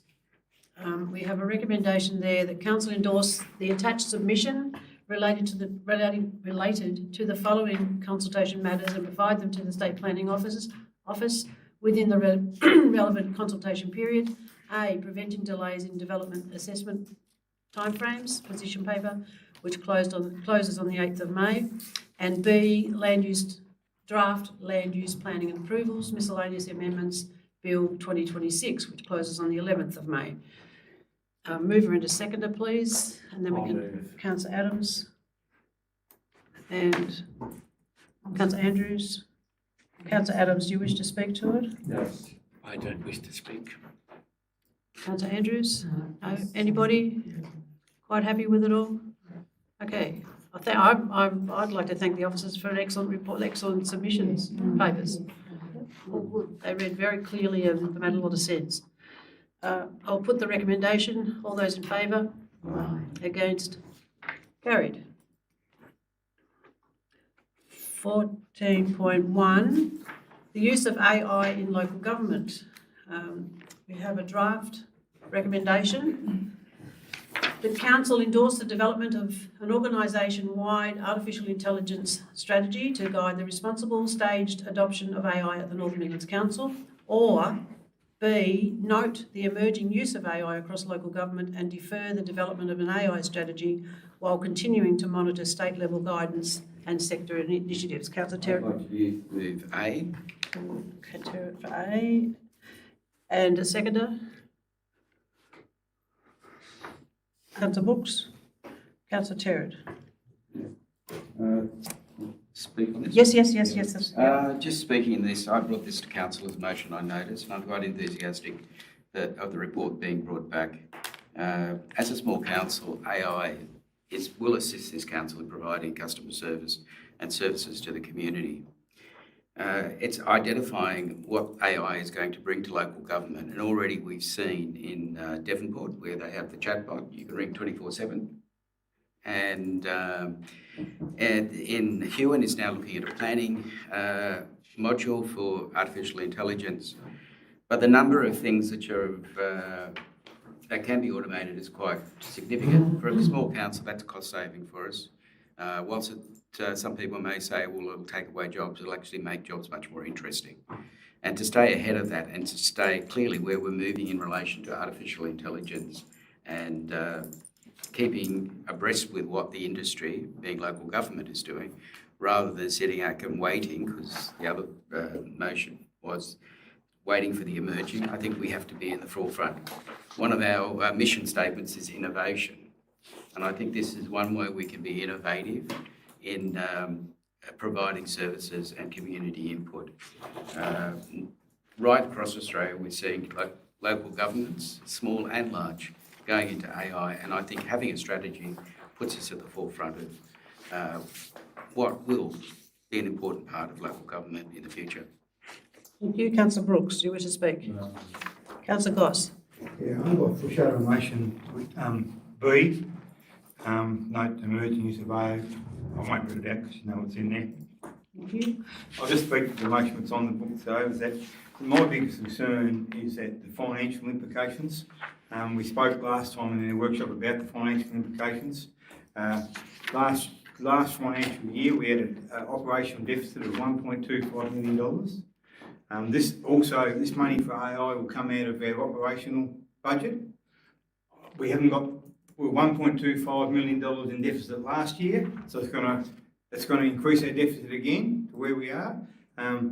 We talked in the report, talks about engaging a new person to take this on. We all know that's more than $100,000 a year for add-ons and all those things they need to have as well. So I'm just really, really concerned about that. And I believe that there probably may be some development in AI, but I just think we ought to just get our operational budget in order first. And when we get that in order, then we can come back and look at these things in the future. We identified at our workshop that we haven't got staff that can do that here. That means we need to put more staff.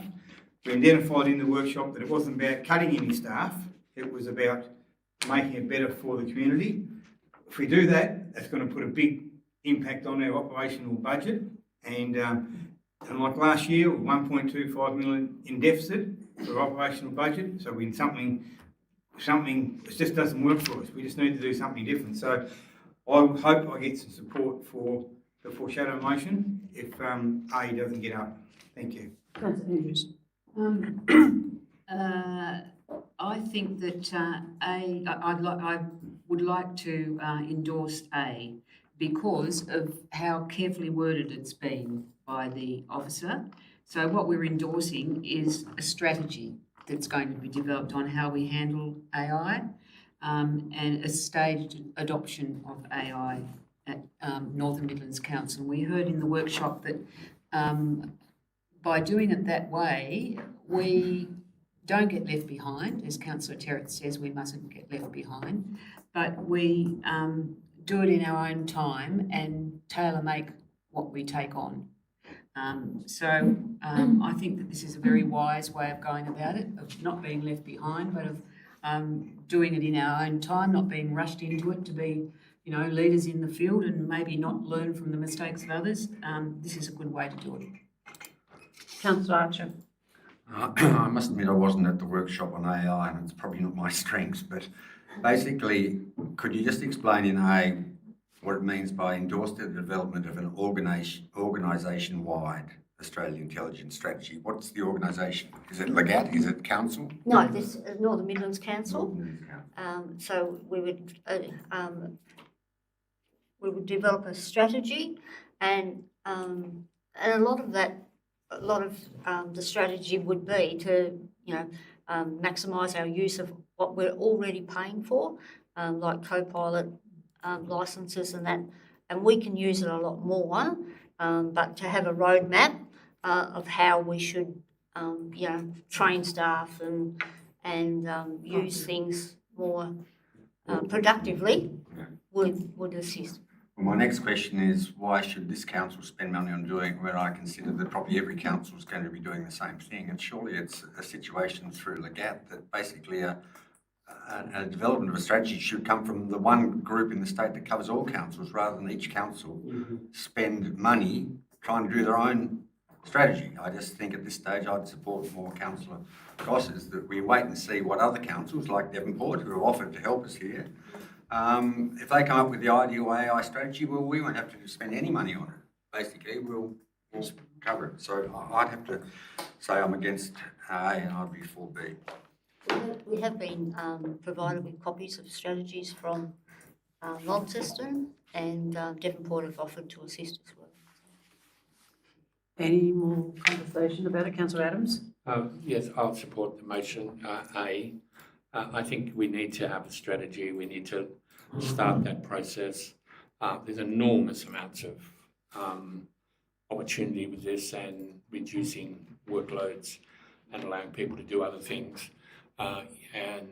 You just feed in a few things about what you want, and you can get a speech.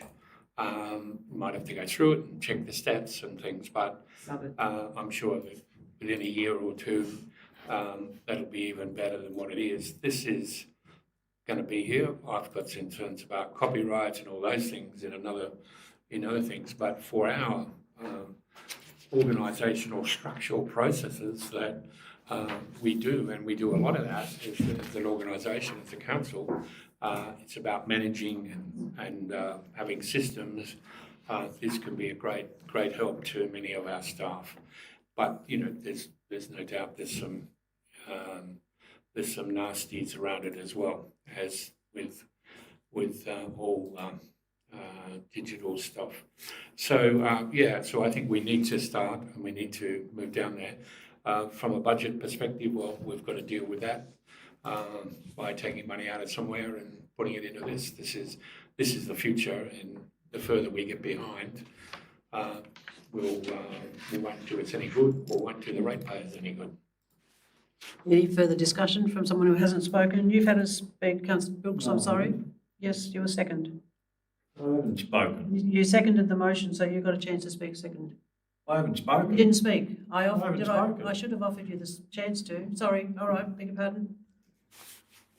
I just wanted to say, what are everyone's talking about the huge costs. Councillor Boss was talking about the huge costs. What sort of costs are we likely to incur? And what are they for? Obviously, for example, it's licensing costs for different programs. Not all of them are free, and it just depends. And at the workshop, we did a demonstration of the chatbot and the customer service thing at the workshop, and there was a cost to that, and it's something it ranges on how much you use, but it could be anywhere from $10,000 to $20,000 a year.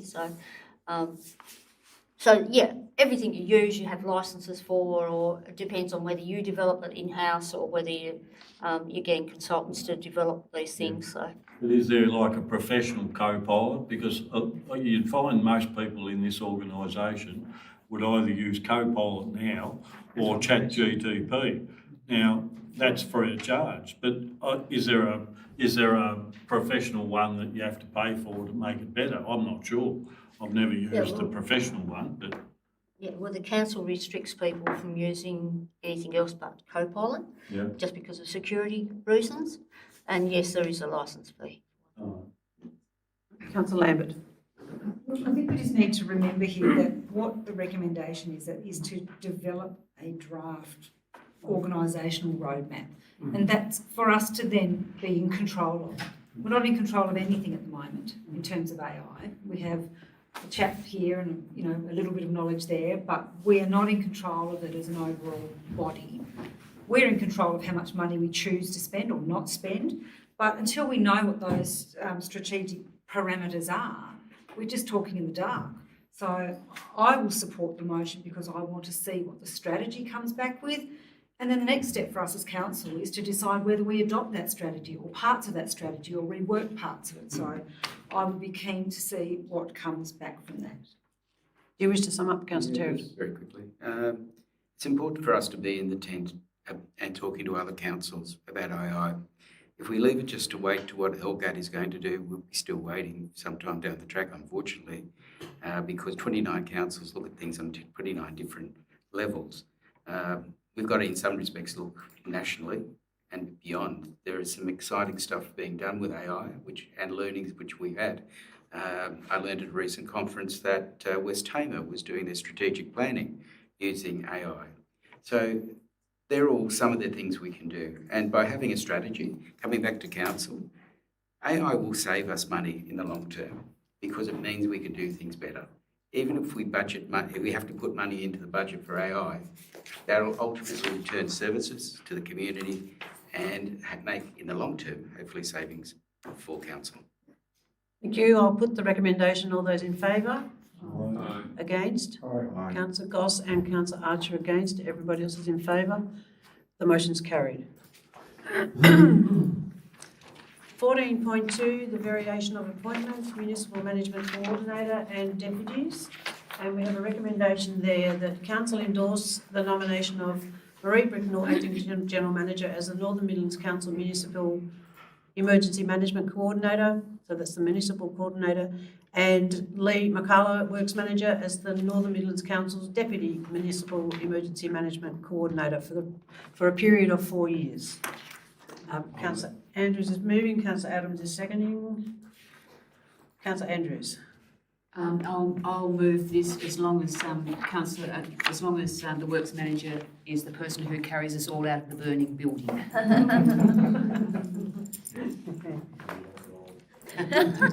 That's it, you've had your say? Yes. Okay, Councillor Adams. We are a council area that sometimes has emergencies, not always fire, but all that water that ends up in the southwest just here and comes past us can cause us some real difficulties. So that's why we've got a generator out there. And some parts of this town of Longford have never been under. Thank God I live in one of those areas, but there is some tough stuff out there, and we need to have this updated and ready to go, and two good people to be able to do that for the council officers' point of view. Any further discussion? I'll put the recommendation. All those in favour? Aye. Against? Carried. Monthly financial report, 15.1. Recommendation that council receive and note the monthly financial report for the period ending 31st of March 2026 and authorise budget 2025-26 alterations as listed in item 4. I have a mover and a seconder, then you can ask questions. Councillor Archer and Councillor Brooks. Councillor Archer, do you still speak? No, I haven't had anything to say. Councillor Brooks? Any question? Can I just Yes, say absolutely. there's no changes in item 4, so. Oh, we don't have to worry about item 4, okay. Right. No further queries, I'll put the recommendation, all those, oh, yes, you can, absolutely. Once the waste transfer station fees are in here, I just wondered how things are progressing at Longford with the weighbridge intact, whether that's improved our revenue at Longford or whether we're below revenue at Longford. Well, I understand some people get a little bit of a shock when they go there, But it's too early to say how much extra revenue will be received because of the weighbridge. No. But all I can say is it's very fair, so people with the light load pay less than people with a heavy load. Councillor Brooks. By Sorry. next meeting, could we have a bit of a report on just how it's going for revenue compared to the same time last year with revenue? We'll be had for the month, yes. Yeah, for the month, that'd be. It's only been going a few days, a week or so. Oh, okay. Yeah. I was there. 6 months. Councillor Brooks. And I think that's the bottom line, what the General Manager said about being fair. All the complaints that councillors would have had over the years was, you'd go in there one day and it'd be $12 for a trail load, you'd go in there the next and it'd be 20. Yep. So it does bring a fair and equitable price. You know what you're going to pay. I don't think it's a ridiculous price. I've been using it at Launceston City Council for a while, and I believe it's cheap. So yeah, I reckon it'll solve a lot of disharmony up at the tip, and yeah. And we'll just let everybody know we will be having an opening up there in the next 2 or 3 weeks, so invite everybody to come along. Have a look. Rubbish with us, do we? No, just have a look at the new facilities and the new systems and how it's working. Councillor Lambert first. I think it's really good also that we've got the tip shop up and running now as well. I think that's a fantastic initiative, and I hope people are supporting that. And I think the word's starting to get out about it now, so that's a really good initiative. So, Councillor Adams. Yeah, I think this works in that where the world's going with rubbish is that people are going to pay for the rubbish, and when that starts to get pressure on those that make packaging and the recycling, paying the bottles, we've got the machines up and around. We haven't got one in Longford. I think our district committee is looking at that if they can do anything. But these are things that are not going the other way. They're going to go forward, and the price will continue to rise until people are paying for what it costs to get rid of the rubbish. Any further discussion before Councillor Archer sums up? Councillor Archer. Oh, well, in regards to waste, I think the solution here is that people are prepared to separate. Obviously leave things at the tip shop, reuse rocks or whatever, which are obviously very heavy, but if we can convince the people to separate the rubbish and things, that will be very good for everybody in the environment. But I would suggest that, yes, a review of the council total costs of operation are essential after a year, because it's a big thing for the council to take it on again, and hopefully it's successful. Yeah. Thank you. I'll put the recommendation. All those in favour? Aye. Against? Carried. 16.1, Campbelltown additional electric vehicle charging. As a recommendation that council approve the upgrade and expansion of the EV charging infrastructure at 3 Commonwealth Lane, Campbelltown, as proposed by EV Networks, and proceed to finalise a lease variation to include the following variations. 1, expansion of the current leased area to allow for 4 additional bays. And 2, increase the annual rental per bay to be $3,000, subject to annual increase of 3% for the length of the agreement. 3, compensation paid to council from EV Networks of $4,000 per new lost car parking space. And C, allow commencement of works from the 1st of July, or reject the proposal by EV Networks. A mover and a seconder, please, for one of those. Councillor Goss? I'd like to reject the proposal. Reject. Is there a seconder to reject? Councillor Brooks has left the room, but I don't think he has an interest. No, he should just had a short break. Yes. The recommendation. Oh, well, we'll just, to be fair, do we need to wait for Councillor Brooks to come back? I don't know. I don't think we do. Okay. For lack of a seconder, that motion fails. Councillor Adams is moving the other motion. Is there a seconder for that? Councillor Andrews? Councillor Adams, do you wish to speak to it? Yeah, thanks, Mayor. Well, I think the last 2 or 3 weeks have showed us that electric vehicles will continue to grow and probably grow much faster.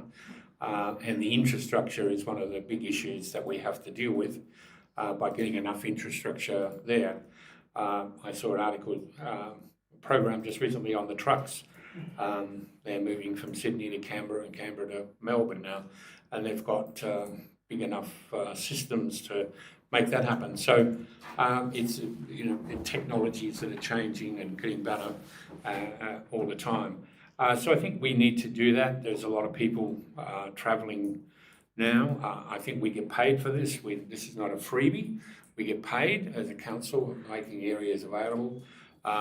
We're looking at other areas to improve parking down there, but I think this is a very good concept and ideas, and we're getting some coin out of it to help us look at paying for some of the parking in other areas. If we can pull off the fire station concept, that'll be even better. Councillor Andrews. I would just say that there's been the demand at Campbelltown for an extension of the number of charging stations for quite some time. So this meets this, and it's done in a way that council's the winner, as Councillor Adams says. We get paid for it, so it's a win-win, really. Councillor Terrett. I think it's, I'm certainly supportive of this motion. But one thing I have noticed with some EV parking is people park their cars there even though they're not charging. And sometimes that they're not even EV parkings. And I wonder if there is an offence or whether there is a need to put an offence for people parking in EV charging areas as well, because this will impact this particular parking lot, particularly on weekends, where people can't find parking and go down and park in those lots. And people get very frustrated when you want your car to be charged and there's cars in each of those spots not being charged. And I just think it's something that I wanted to raise. I'm just happy to hear anything. Well, I'll probably pass that on to our works manager. I think it's back on EV to monitoring. It's not something we haven't got parking officers anyway, or anyone can do compliance with that. So it's back on them. As I've seen on the mainland before, people putting false connections on the back of the car and putting a plug in, not on petrol vehicles. So you can actually do dodgy stuff to get away with it. So, how far do you go? So it does happen. No, I think it's back on them. And I think a part of it, they'll have proper signage there, I would think. Any further discussion? Councillor Goss. Yeah, I'm going to vote against this because Campbelltown parking in the main street has been the biggest issue we've had for the last, I don't know, weeks and weeks and months we have. And here we are, we're taking 4 more parking places away from the Campbelltown people, and I think that's the wrong thing to do. I know we need charging stations for EVs, but I think there's the EV companies, the charging companies, they should be looking for not council car parks, which are already ready-made. They should be made to make their own car parks. There's land available in Campbelltown, which they could take over and they could put their own parks on, but they want to come along and take council's ones which have already been done, the road's been built, the car park's been sealed, everything's been done, and they just walk in and take it over, and no one else can use them. In this car park at the moment, there's 2 places at the moment, and this will mean that there's 6 places there. I don't know how many car parks there are in that little Commonwealth Lane car park, but there's not that many. Will they come back next year and want 6 more? That'll be true. Will this become a total EV car parking spot so no one else can park there? I think we need to look at get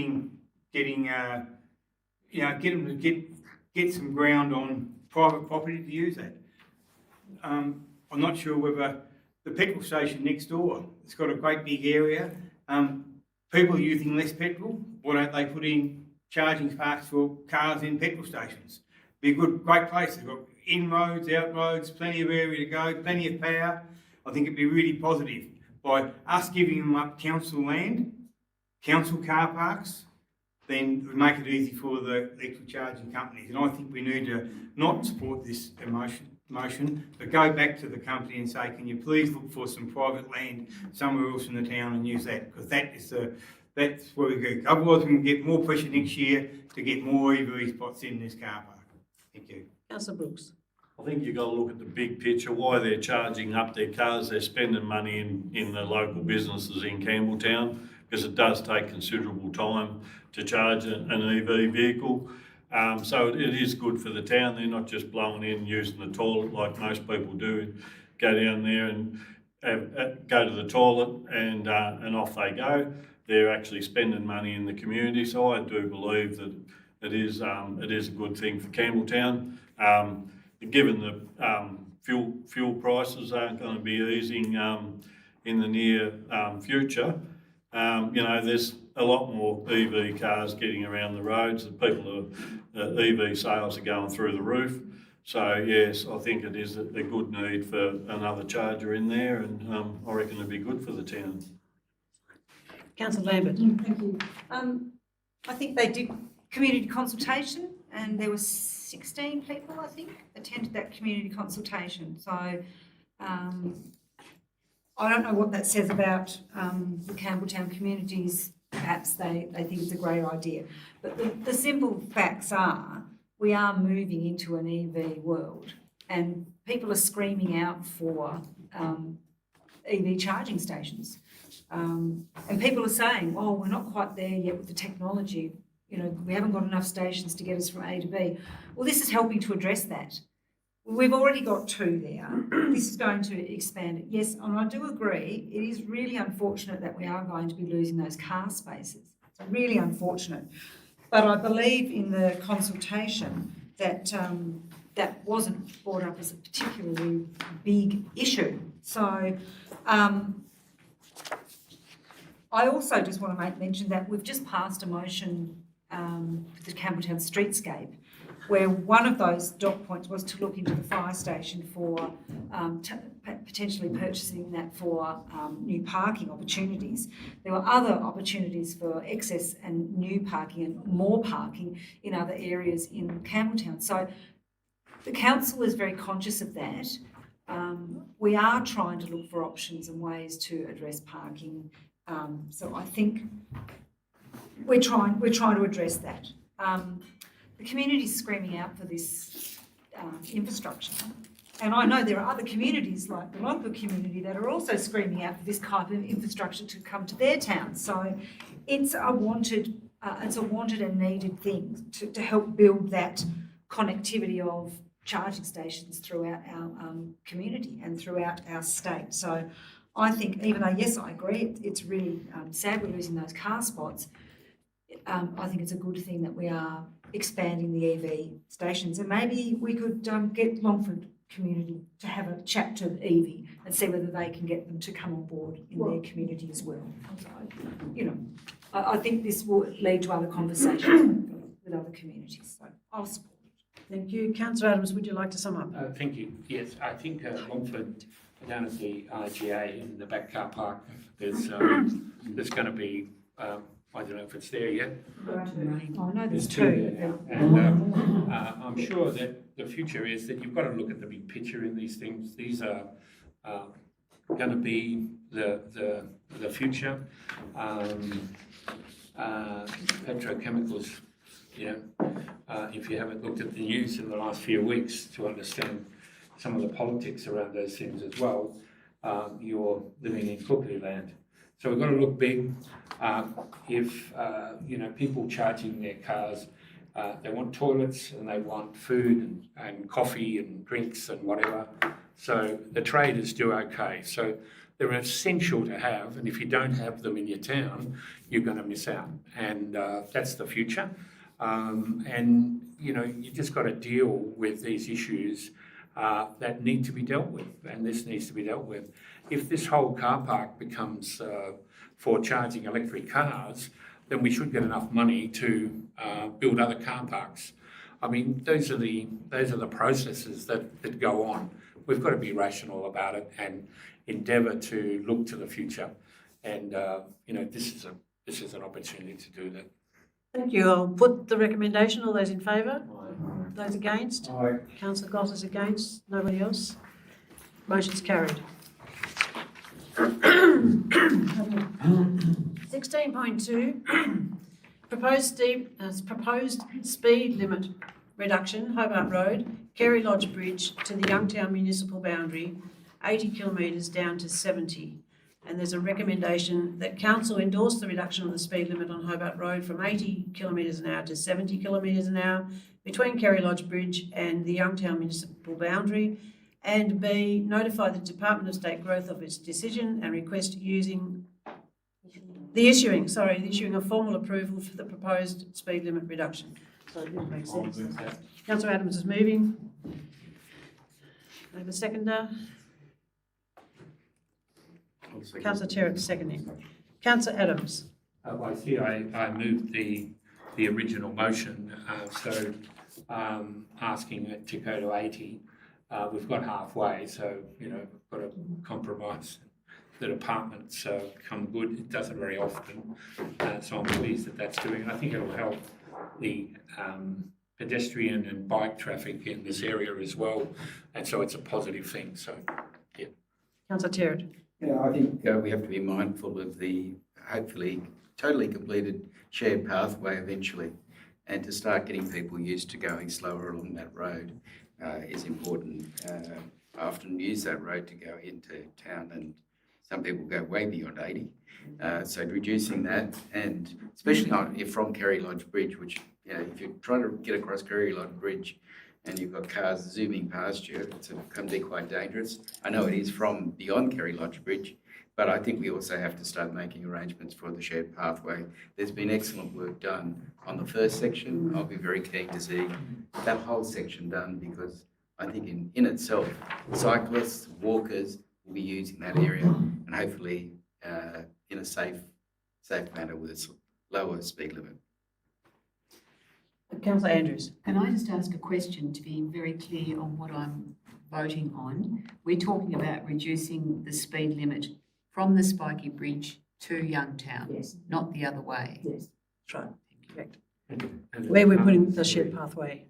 Well, we're putting a shared pathway eventually. Eventually, Right. but where we're doing it now. We're talking Yes. from the Spiky Bridge back to Youngtown. Yes. What department is it? It's still the same department, is it? State growth, yes, still. At the moment. And Councillor Lambert.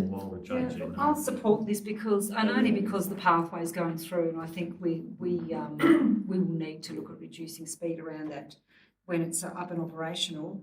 However, you know, it's really silly that it didn't go down to 60, because I think that's probably a safer speed at that section of road. And I know there's a couple of businesses there that were quite concerned about the speed up through there as well. So I'll support it, but I'm glad it's only from the Spiky Bridge through to Youngtown as well. Otherwise. Any further discussion? No? Okay, I'll put that recommendation. All those in favour? Against? Councillor Goss is against. Nobody else? No? Page two, please. Same? I turn page two, please. Yes. Motion's carried. 16.3, reallocation of funding, Old Bridge Road toilet upgrades to Napoleon Street public park toilet. Recommendation is that council reallocate funding from the Old Bridge toilet facility in the Charles Berryman Reserve to the Napoleon Street Park toilet facility at Perth. Need a mover and a seconder. I'll move. Councillor Archer and Councillor Lambert. Councillor Archer, do you wish to speak to it? I think, yes, the map shows that basically the spread of the toilet facility, it's got to be a toilet every 100 metres apparently, but anyway. People get caught short. The eastern side seems to be missing out, and I have been to the Charles Berryman toilets, and I wouldn't say it's the dead end of Perth, but I think there's a fair bit of work needed to upgrade them, and probably Napoleon Street is probably the way of the future. So. Councillor Lambert. Yes. Thank you. Look, I don't like it when we take something from one and give it to another. However, I think in this case, since I've been on council and before, there has been an outcry in that end of that area of Perth to have some kind of facilities. And it's just never quite got there. And all of a sudden now we have a park, a beautiful park being developed, and part of that park was originally to have a toilet anyway, and that didn't get up for the first stage of it. A lot of people in Perth were saying, well, that's a little bit silly. We need to have a toilet facility there as well. Otherwise, There is nowhere else in that part of Perth. So I know the people who live there will be very pleased to see that facility up and running. However, there is another issue in regard to, and I think Councillor Terrett brought it up, about the showers. And I'm very, very keen to see some showers facilities put into our communities, as you know. So I think, and I think Councillor Archer might have mentioned it as well in the workshop, that we perhaps need to look at, because I think that was flagged to go into the Berryman toilets as well. We need to have a really good look in our community of Perth there about where we can allocate some shower facilities for people that are doing it a bit tougher, might need it. So as long as that's still going to happen, that we're going to look at another option for that, I will be happy to second that money going over to the park at Napoleon Street there, because I think it is very well needed there, and I know the community will be very happy. But as I said, it's awkward when you start taking one thing off part of the community and giving it to another. But I'm just wondering if I can get some information from the officers about what the plan will be moving forward in regards to the shower allocations and what we might do there, because that was part of that plan. Obviously, we will just need to investigate where we can put a shower and where's the best place to put a shower, either at Train Park, the Taliska Street toilets, or back at Charles Berryman Reserve. But so if council reallocate the allowance to Napoleon Street, then we'll have to look in the next year's budget of where we can put a shower facility. And can I just ask a question as well then? So that's okay. In regards to the Berryman facility, will that now be put back into the next budget, the following budget for upgrades? So if we're taking the money at the moment, giving it to the Napoleon toilets, are we also going to be looking at upgrading them in the future? No, that's not the intention. It's to transfer that $100,000 allocation to Napoleon Street because and leave the Charles Berryman Reserve toilets amenities in the same condition, which is what the report's saying is not too bad. But then we will need to look at where we put a shower facility in the town. It's a public shower. The public shower will go into the next budget. Yes. Any further discussion? Councillor Terrett. I'm speaking going against this. Whilst I don't disagree with Napoleon Street, the houses are yet to be built in those areas. The park hasn't been built or completed, and we still don't know what type of usage is going there. Charles Berryman Reserve and the refurbishment has been on our budget for over 2 years, and yet no action has been taken on that. Council has made the resolutions in previous budgets to do this work, and suddenly, for no reason other than to build a brand new toilet elsewhere in the Perth area, this will not be upgraded. And this particular toilet is used not just by residents, but a lot of people who travel on the Midland Highway. And there's a sign on the Midland Highway to turn off and use that toilet. It's often a point that if you've been on the Midland Highway, you look for the first available toilet and people go there.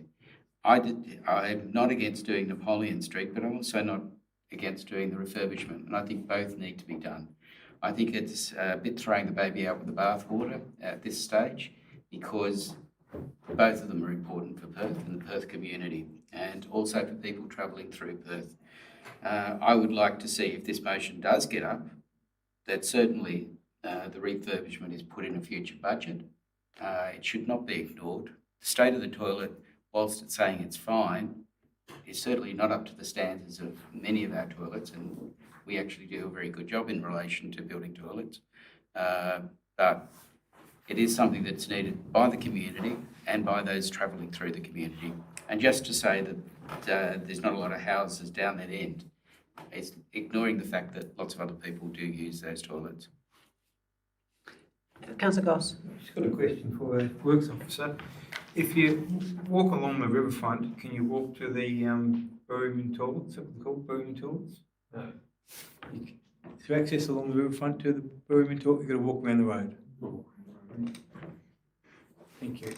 Any further discussion? Councillor Adams? Yes, I believe that there's a need for a toilet on the western side of Perth, and I believe this concept is a good one. And the history of having the highway through the town is gone now, and we need to look at Perth in another way. And we've got Perth set up to have a walking tracks around Perth and through the park where Yule Main Road was. So there's a lot of reasons why we should do that. And if we lose a toilet down there, we've still got two others, very close facility, with the one behind the shops, which I would think would be really lend itself to a shower, or up at the train park. They're both pretty good toilets. I mean, the train park is a very good facility. So I think you can't keep, you want to rationalise the cost of this, and I think we can do that. Councillor Archer, did you wish to sum up? Well, I'll just say, obviously, the one Charles Berryman isn't being demolished. It's just going to be not get probably a fancy upgrade, so it'll still be there and useful. I'm sure the council staff will keep it adequate. So we're looking at a new facility, and there's nothing to say in the future budget that we can't upgrade Charles Berryman. Obviously, you wouldn't have moved this motion if Charles Berryman was going to be demolished. So I think we've got to be rational here that the growth area of Perth, there are extensive houses in that area, and the subdivision is moving very fast. And potentially we'll have to build another toilet further south if Perth keeps on growing. So it's an ongoing process at Perth. Thank you. Okay, I'm going to put the recommendation. All those in favour? Aye. Against? Councillor Terrett's against. That's the only one against. Motion's carried. We've done 16.4, so we're moving into closed council now. Yes.